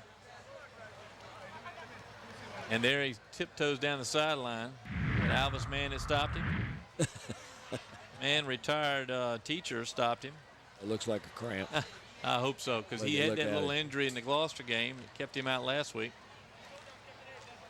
Susan Bowers, our fine camera person, bringing you some of these great shots. It's such a crystal clear night tonight. Yeah. What we call good sleeping weather here in the South. It's a beautiful night. It really is. And the camera work has been superb tonight. Thanks to everybody. Our camera crew, of course, Susan Bowers, Wube Gebre, Ron Baton, and Steve Fryer. Steve and Ron down on the field providing those ground level shots. There's Wube Gebre. Wube. Yeah, you don't want to show us too often. 1 minute, 28 seconds left here in the third quarter from Darling Stadium. 17-13, the Bethel Bruins over the Hampton Crabbers, but the Crabbers on the move as Deon Newsome sets his offense. He's going to take it himself. Around the left side, down to about the 48-yard line, Deon Newsome. You notice that time, Paul, they substituted the running back. That time it was Javelis Tony back in the backfield. And watch the block. Watch Tony right there. Just enough to throw 51 off his mark. Then he gets him again. Evan Scott and creates the first down run by his quarterback. For young kids out there, you saw that block that he got, and then he turned around, stayed with that man, and hit him again to keep him from getting there, as we see Danny Mitchell looking out across the field. Speaking of multi-sports, the baseball coach for the Crabbers, the Peninsula District champions this past spring. Spread offense here. Newsome again with the keeper right off the left-hand side, and he slides across the 45 into Bethel territory to the 43-yard line. Remarkable change. Just in attitude, now, of course, Walker was out those two plays with those cramps. Yes. And he went right over top of where he would have been. I don't blame him. There's Scott with the lowered ahead, and he was going to lower the boom on him and just missed him. Excuse me, Nicholas Clark, the safety, we've seen really lower the boom tonight a couple times. We'll have to see if Hampton stays with this type of play, because you know they love to have a running quarterback moving and moving. Newsome with 10 carries and 75 yards already in this game. That information coming to us from Brent Musgrove, our statistician. We may have a delay of game here. Oh, the clock ran out. I'm sorry, I wasn't even paying attention to that. Well, that was an action-packed third quarter. All right, with a 17-13 lead, the Bruins over the Crabbers. Let's go down to Bob Hintz. All right, thanks, guys. I've got Mick McCullough here, who's the commissioner of the Football Officials Association, and they always have an emphasis every year. Talk about it this year. Well, Bob, first of all, glad to be here, and always to be with you and Hampton Crabber football right here, Darling, where I've worked many a game. Emphasis this year, and it's always even more so this year, is on player safety. Number one item is the helmet contact. The top of the hat, you can't use it as a battering ram. You can't go at a guy, you can't hit him underneath the chest of the face. Like when you're on defense, when you're tackling, you got to tackle. You got to use your shoulder and not the top of that hat. And it's very, very dangerous for both the player being hit and the player that's doing the hitting. So again, player safety. That same thing carries over in defensive play. Incomplete pass, there's a defensive player, and here comes a guy and rams him with the hat. We're going to have an illegal The helmet contact foul, that's going to be 15 yards. So again, emphasis on player safety. Sideline control. We move the players back off that sideline to let players have more room along the sideline and the officials to officiate the game because of player safety and player contact. So it's all about that. That's where the emphasis this year. Good enough. And one major rule change this year was you'll see on onside kicks, when you see that they're going to go for the ball, they're going to have to kick the football. It got to go 10 yards before any of the kickers can block before the ball is touched by the receivers, or it goes 10 yards. That's a big change, and it will make a difference. That's like the college rule, college and pro. So we're right there with that. Appreciate that. All right. All right, guys, let's go back up to you. Newsome gets the ball. He stutter steps. Looked like he wasn't sure what he was going to do, and now he's going to take it off to the near side here. That looked like it might have been a busted play. Or that, the world's longest fake. That was an incredibly long fake as he stood there. I like that incredibly long fake. He's standing there like, what do I do with this? He gets hit. He's able to spin away from it and pick up a few yards on that, but it was a very interesting little play. Well, I could have read the sponsor list while he stood there like a statue with the ball, but the sponsors, of course, the Grey Goose, Dana and her group down there in downtown Hampton, check in for breakfast now and pick up a cupcake. She makes these wonderful cupcakes. Smith Brothers Funeral Home down in Phoebus, Rico's Pizza, and Tidewater Team Sports. Also, Eric Thompson, the realtor, our sponsor. There it is again. That play's worked 3 or 4 times now, Frank. That was just strictly a quarterback keeper. There was a nice wide hole off his right. And when he took that one, there was no stutter or hesitation. He went right through there. I'm going to say there was a hole because Marshawn Williams has come in as the tailback. And a lot of the center part of the defense stayed focused on him. I guess they figured they might use him. Newsome comes over, gets his play, as he does every play. Of course, you know, Ronald Curry did it 4 years, and it worked out for him. Come over to the sideline. Yes, he did. Let's see if Marshawn Williams is still in there. You see number 42. There he is. He's back there with Newsome. They're going out of the shotgun. They've got 2 receivers up top, 2 down bottom. And delay a game, another Hampton High tradition. Prior to the snap, delay a game against the offense. 5-yard penalty, still second down. Well, I don't think they're going to be too much worried about that. They're either going up top to throw another pass, which they've had success with, or they're going to let Newsome do a quarterback sneak or a quarterback draw right up the middle. Well, we see that Justin Blue has returned for the Bruins. So he was out a couple of plays, well, most of the third quarter. Now he's back in and out here at corner. Spread again, and this time they give it to Williams. I think they may have gotten a face mask on that. I think that's a face mask at the end. Let's see. Williams gets it down to the 30-yard line, and that's where the flags came in.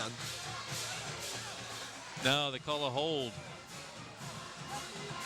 To see that again, we'll see where the hold is. Here comes Williams. I didn't see a hold. The flag comes way from the back. We haven't seen it yet. No, the flag comes from the back, Judge.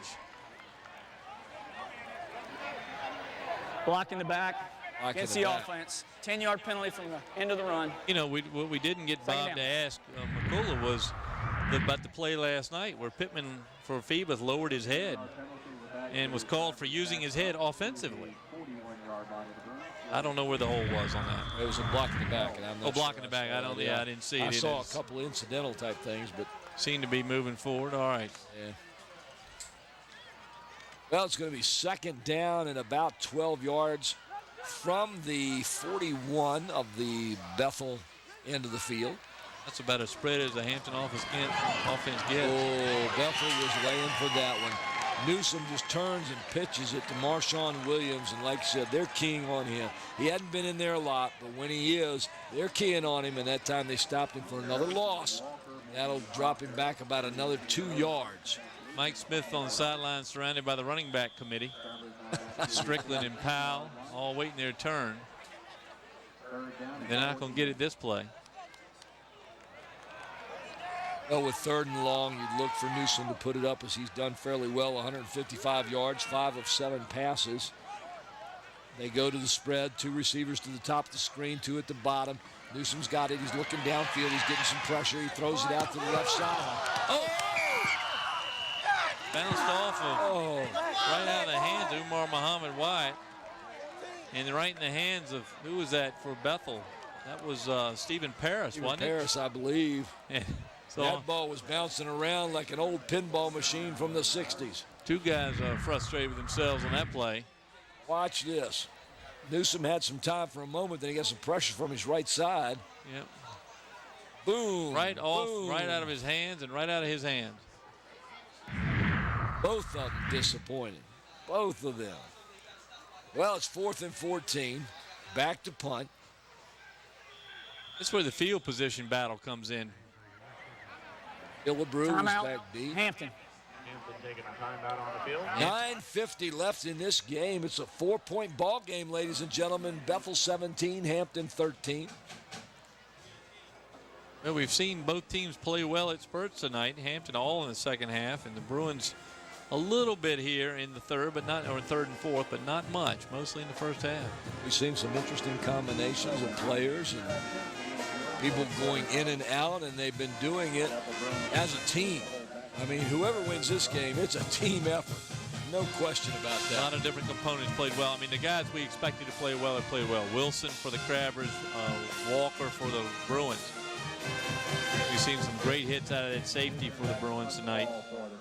Nicholas Clark. Now we see Killebrew, who, again, who was added to the starting lineup as a late scratch. Now he's back for the punt return. He's played very well tonight for the Bethel Bruins. Nice high punt. Little bounce. It'll get down right around the 15-yard line. So once again, from the 15, the Crabbers will pick it up 1st and 10. 9:40 left in the game here at Darling Stadium. Crabbers down by 4 to the Bethel Bruins, 17-13.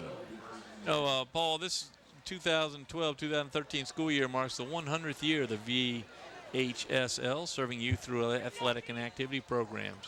100 years? 100 year of the VHSL. The organization everybody loves to complain about, but runs a great show here in the Commonwealth. I think Bob Hintz was there then, wasn't he? And he formed the committee, is that what he said?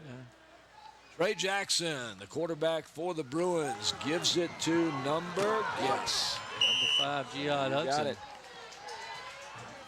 Hudson off the right side, looking for that edge. Couldn't quite get there, but he did pick up about 6 yards. It'll be 2nd and 4 for the Bruins. And the ground shot here on the replay.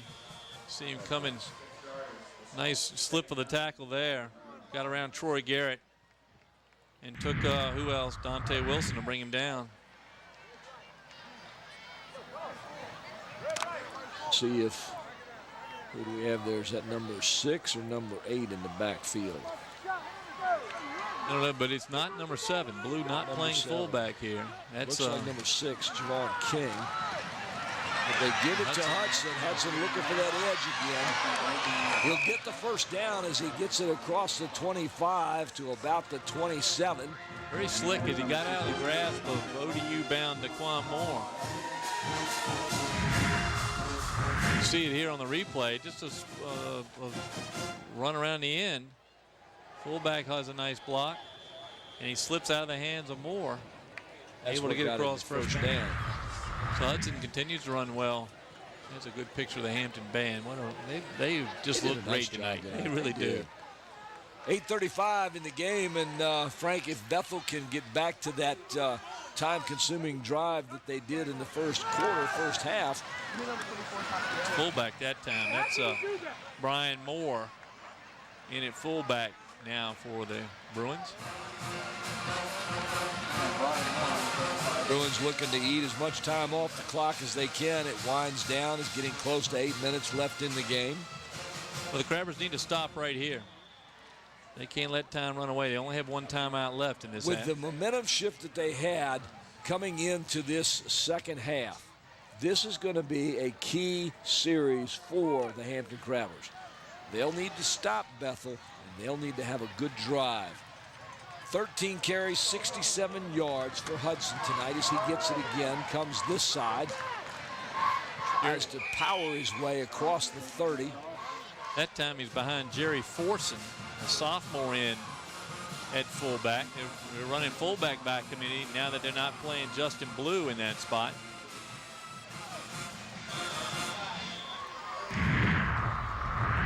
3rd down and 5 here for the Bruins. As we watch the replay, Crabbers do a good job of just bottling that up. Hudson still falls forward, a good sign of a running back that they always fall forward. And Hudson has shown us tonight he can do that. Got to do that to get the yardage. Let's see if they try and get him outside on this. It'll be 3rd down and 5. He's got, now this time Brian Moore back in at Timeout. Bethel. Interesting. Didn't want the 5-yard penalty, I guess. But it takes them down to 1 timeout remaining. What was interesting, too, is if you watched Hampton line up on defense that time, everybody was up except 2 corners. But we've seen Stevens pay for that a couple times tonight. Yeah, I think he's got to be a little closer. He seems to be as quick as Killebrew. But Killebrew has enjoyed a nice 8-yard cushion there. He's been able to make a few catches on the side. He catches, he turns loose, and he goes. There's a Crabber contingent right there. Trying to get their team to get that ball down the field as they're only 4 points behind at this point, 17-13. Well, now that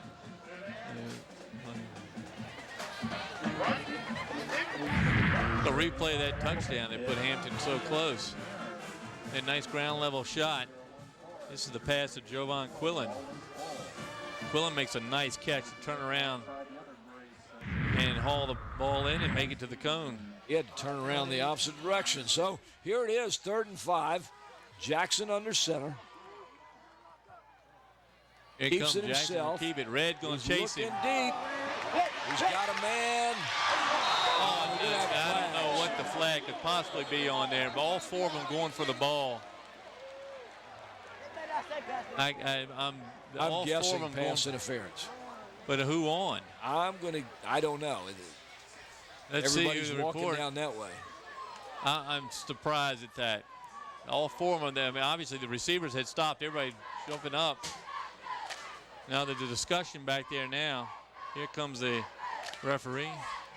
Unbelievable pass interference on the defense. You can hear the crowd doesn't like that. No, and I'm not sure that was the call. Let's look at it again. Obviously, they were looking at it in the replay. Pass interference against the defense. 15-yard penalty, automatic 1st down. 15-yard penalty. Jackson back. Just throws it up. I don't see any interference on any of them. All 4 of them go up for the ball. Maybe it happened beforehand, but a late flag if it did. So that little relief for the Bruins. They're up to midfield now. That's a big play for them. Jackson this time gives it to Hudson, and Hudson is hit hard at about the 47-yard line. That's Daquan Moore just smacked him. And that's not good. I don't think he's going to stay down. No, here's the hit is just a strong shoulder hit. There it is. Caught him with that right shoulder pad and knocked him flat. Hopefully that's just the wind knocked out of him. I hope nothing more. Hudson, as I said, not one of the bigger guys. 5'6", 145 pounds. I think he just got Daquan Moore, 6'3", 200. He's catching his breath. They're working his legs. Danny Mitchell telling his guys to get off, get out.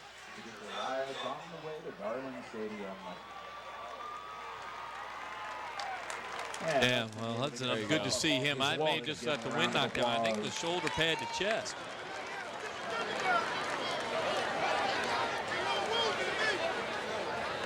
But Hudson going to take a breather.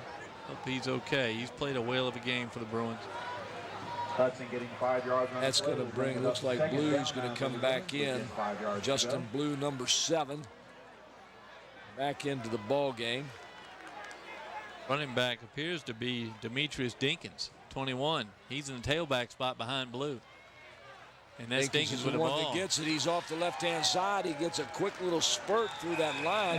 Gets it down to the 40-yard line. He's going to have the 1st down for the Bethel Bruins. Down to the 40-yard line. Boy, what a big penalty that call was in this ball game. Here he is. Dinkins, had carried the ball once before tonight and shown some strength. Shows it again right there. It showed some quickness, too, as he got to the hole. They had it open just enough time for him to get through it. Dinkins 5'3", 163. Dinkins in blue back there, blue up front, Dinkins behind. Jackson gives it to Dinkins again. Same play off the same slot. Doesn't get as much this time. It's about maybe one. It'll be 2nd down and 9. I think that was Malik Brown, Wesley Walker, one of the two in there. Malik Brown with the tackle. Had him by the feet. Haven't heard that name much tonight. No, I have not. A nice stop there with the Crabbers. Bruins back to their time-burning, ball-controlling offense. Yes, they are. Down to 5 minutes, 30 seconds in the 4th quarter. Out of the eye once again. Blue that time. This time Blue gets the middle. He'll get across the 35. That tackle made Quan Henry. 34-yard line, so we've got 3rd and 4 for the Bruins. It's a big play right here for the Crabbers. Time and running. We're down to 5 minutes. Bruins taking their sweet time, and they should.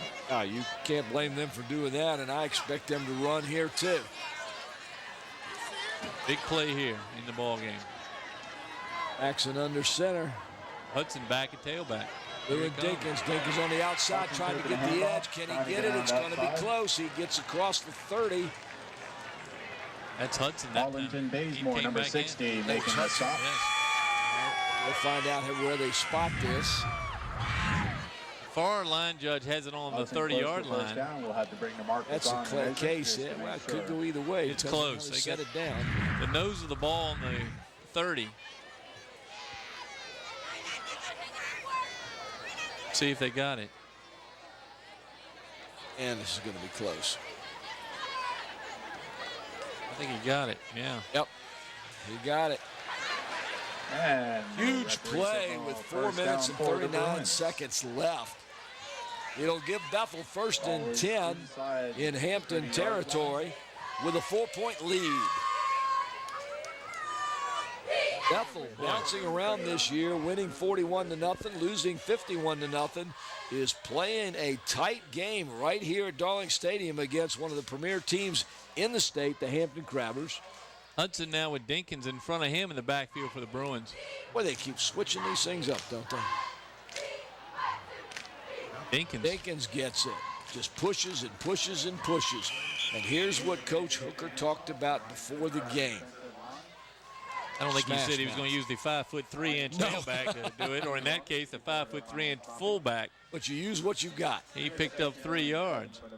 You use what you've got. He's running behind Ricky Walker and that line. The line has played very well tonight for Bethel. Bob, is the Hampton defense getting tired? They're getting tired, but what's happening right now is Bethel is picking up just enough yardage to get the 1st down, run the clock. That's what Hooker wants to do. If they kick a field goal, then it'll still be a touchdown, and a 2-point conversion could tie it up. Big play there by Crabbers Wesley Walker, tackling Hudson in the backfield. That's a big play, Paul. Yes, it is, because they were hoping that Hudson's speed would finally get out to the edge and turn him upfield. Hampton would have none of that. Big loss. So we're seeing a few new names in that Crabber line right now, and Walker shows his mettle here. He gets around the block of Dinkins. You've got to hit that man and keep him away from there if you're trying to get outside like that, and he just couldn't do it. 5'11", 193-pounder going by the 5'3" fullback. 3rd and 12, ball on the near hash mark. They're going out of the I formation. 2 receivers up to the top of the screen, and we've got a flag. Delay. Looks like a delay, and we're going to go back 5 yards. Ill-timed from the Bruins' perspective. Of course, now the decision by Hooker could be run the ball, punt it, keep it in, don't kick it in the end zone, and put the Crabbers way back and make them go 90 yards in less than 3 minutes. And that's probably what he's thinking, Frank, because in the 3rd quarter, Hampton exploded. But in this 4th quarter, of course, they haven't had the ball that much. Bethel has held them. Here they come from the I formation again. This time, he's back to pass, and he has a receiver on the sidelines. He's got it caught. He's down near the 10-yard line. Jackson just spun out, turned around, looked to his left, and found the receiver. And we got to find out who that is on the far sideline. He was open by 2 steps. It was number 11 for the Bruins. Jesse Williams. Jesse Williams. Joe Addison in at the cornerback and just got burned on that play. Got turned around. DeQuan Moore talking to Addison now. You were talking about a huge play earlier for Hampton on that tackle. That was a huge play for the Bethel Bruins, and that puts them in the position to keep on running the ball. A series of huge plays by the Bruins in this drive. There's Hudson going up the middle. This time he's going nowhere. The only thing that came out of that pile was a yellow helmet. I think that's Jihad's helmet. Hudson trying to get some yardage. Well, Hudson's got to go off there with the helmet coming loose. New rule in the high school and college. We saw it the other night with the big Michigan tackle ripped the helmet off the Alabama defensive end who was going around him like he was standing still. And the only way to stop him, he held him once and he ripped his helmet off, made him sit out of play. Time running here. The receivers down here to the far side, near side, excuse me. The pitch, whoa, again. Hampton with a good defensive play as the number 21 for the Bruins in the backfield, Dinkins, he almost had his jersey taken off of him. And that's Deon Newsome trying to give himself some yards if they're able to get this ball back. Just a missed block there by number 32, Jerry Forson, the sophomore. Just missed the block. 3rd and 15. They got 2 more plays. They may just let the time roll. I'd let the time roll, and I'd try one run and play toward the middle of the field, and if you got any kind of kicker at all, you bring him out. Well, Shover's played, he's kicked well tonight. Got a strong leg. Let's see what happens. Jackson gets under center, I formation. It's Hudson again. Gives it to Hudson. He'll get down close to the 10-yard line. Up to the original line of scrimmage, not getting anywhere near that. Won't be a first down, obviously, but see what they're going to do. If you got a kicker, you got to run him out there. Hampton takes his last time out. At 17-13, if you could put 3 points up there, you got a 20-13 game. You got a 1 possession, and then you got to make the extra point. Here he is, Jordan Shover. They're going to take the timeout. The coaches up here in the booth on both ends are going crazy.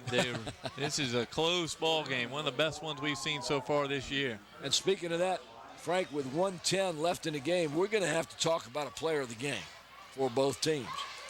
That's a tough call. It is, and it isn't, it is, and it isn't. I had in the first half. Or, I mean, you can go either way. Quarterback? I'll go along with you. We've seen several of the Bruins step up tonight between Jackson, Hudson, and Blue. Especially got to think back to the first half. Shover's lined up the left footer for the field goal here. That would put the Bruins up by 7. Bad snap, and we've got a flag or a timeout or something here. What that was? He's going to tell him. No, he's not going to tell him. A do-over? Ball may not have been down yet. That's a do-over. We haven't seen the special signal for that. That's interesting. Well, here it comes, folks. 109. Into crucial. Blocked. Blocked. And the kick is blocked by the Crabbers. Crabbers still got it. And they bring it out about almost to the 20. Clock, they've got 1:59 seconds left here, Paul. Go the length of the field with no timeouts. Well, we've seen what Newsome can do through the air. Running the ball at this point with no timeouts is not going to help the Crabbers. They're going to have to put it up. At one point, Newsome had 157 yards passing on, what was it, 5 for 7, 6 for 7, something like that. I've lost my sheet that I had here earlier. What's your player of the game here? Are we going to wait? Here comes the play. Newsome in the shotgun. Williams back with him in the backfield. All right, here we go. Newsome has it, and he's going to do the draw. He's got a little bit of room on the left-hand side. If he can get a block on the outside, he's going to the, and he's trying to get out of bounds. Does he? He gets out of bounds at the 35-yard line. And that's the advantage of having a senior quarterback right there. That's a very good athlete. Having one that can run, too, and knows where to go when you run.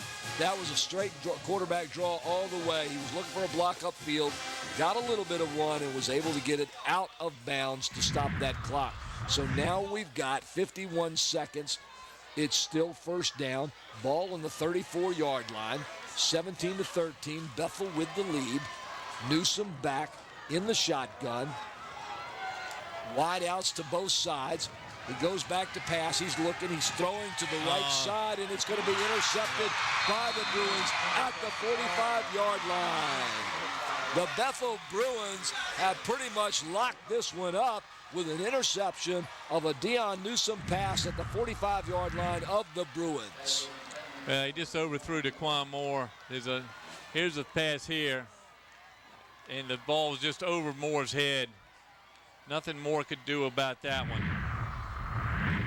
Threw it right there, right to the Bethel Bruins. And our players of the game, I think we got to go with the quarterbacks tonight. Both have played well. Newsome, despite that interception, played very well. With 5 of 8 now, 5 of 9, something like 155, 160 yards, 2 touchdowns. And then for Bethel, Trey Jackson, who led a very disciplined offense tonight. Nothing the Crabbers can do now but watch the time drift off the clock. And for the second year in a row, the Bethel Bruins, despite a mediocre record, have come in and taken a ball game from the Hampton Crabbers. And like we said earlier, Frank, this is not something we expected here. I like this tight game, but we expected something a little bit different based on what we'd seen from both teams. But and I liked what you said, a well-disciplined Bruin team came in here tonight and just played their type of ball game. Well, the holistic approach that Coach Hooker was talking about before the game is paying off. And I think the kids, after this big win, are going to realize that system works and works big time. And that does it. That's the last play of the game there, ladies and gentlemen. So you saw it here today, and this is why people come out to watch Hampton and Bethel. You never know what's going to happen. No, Mike Smith had given an earful to that back judge on that pass interference call. That call is going to haunt him the rest of this game. He's going to go talk to the other ones. They're very upset about that call back there. But Bethel earned this win. That was a breaker for the Crabbers, but that doesn't take anything away from the Bruins, who played extremely well. Ricky Walker leading his team down here in the line, and he should. He played well back from an injury. A dominant man in the line tonight. Both teams just played extremely well, and like you and I said earlier, lots of players in and out of this game tonight. It was hard to keep track of who was in and who was out. All sorts of runners.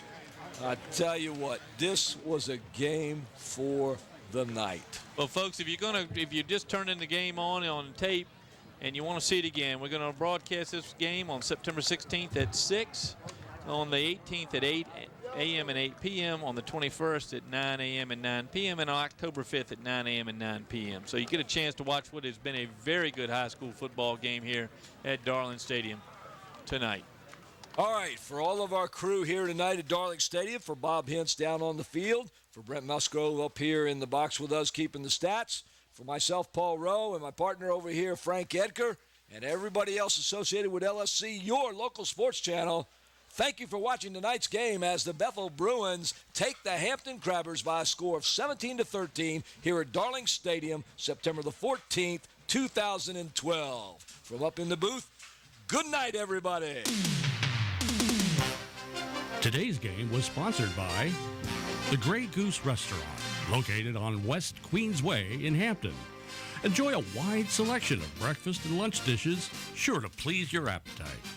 Follow the Grey Goose Restaurant on Facebook, the restaurant that is also a bakery. Smith Brothers Funeral Home of Hampton is located in Phoebus, has been serving the community since 1862. Smith Brothers are here to serve your needs. The funeral director is Andrew T. Smith, Jr. Rico's Pizza, located at 55 West Mercury Boulevard in the Langley Square Shopping Center. Rico's Pizza is sure to hit the spot after the game. Call 723-6850 today to place your order.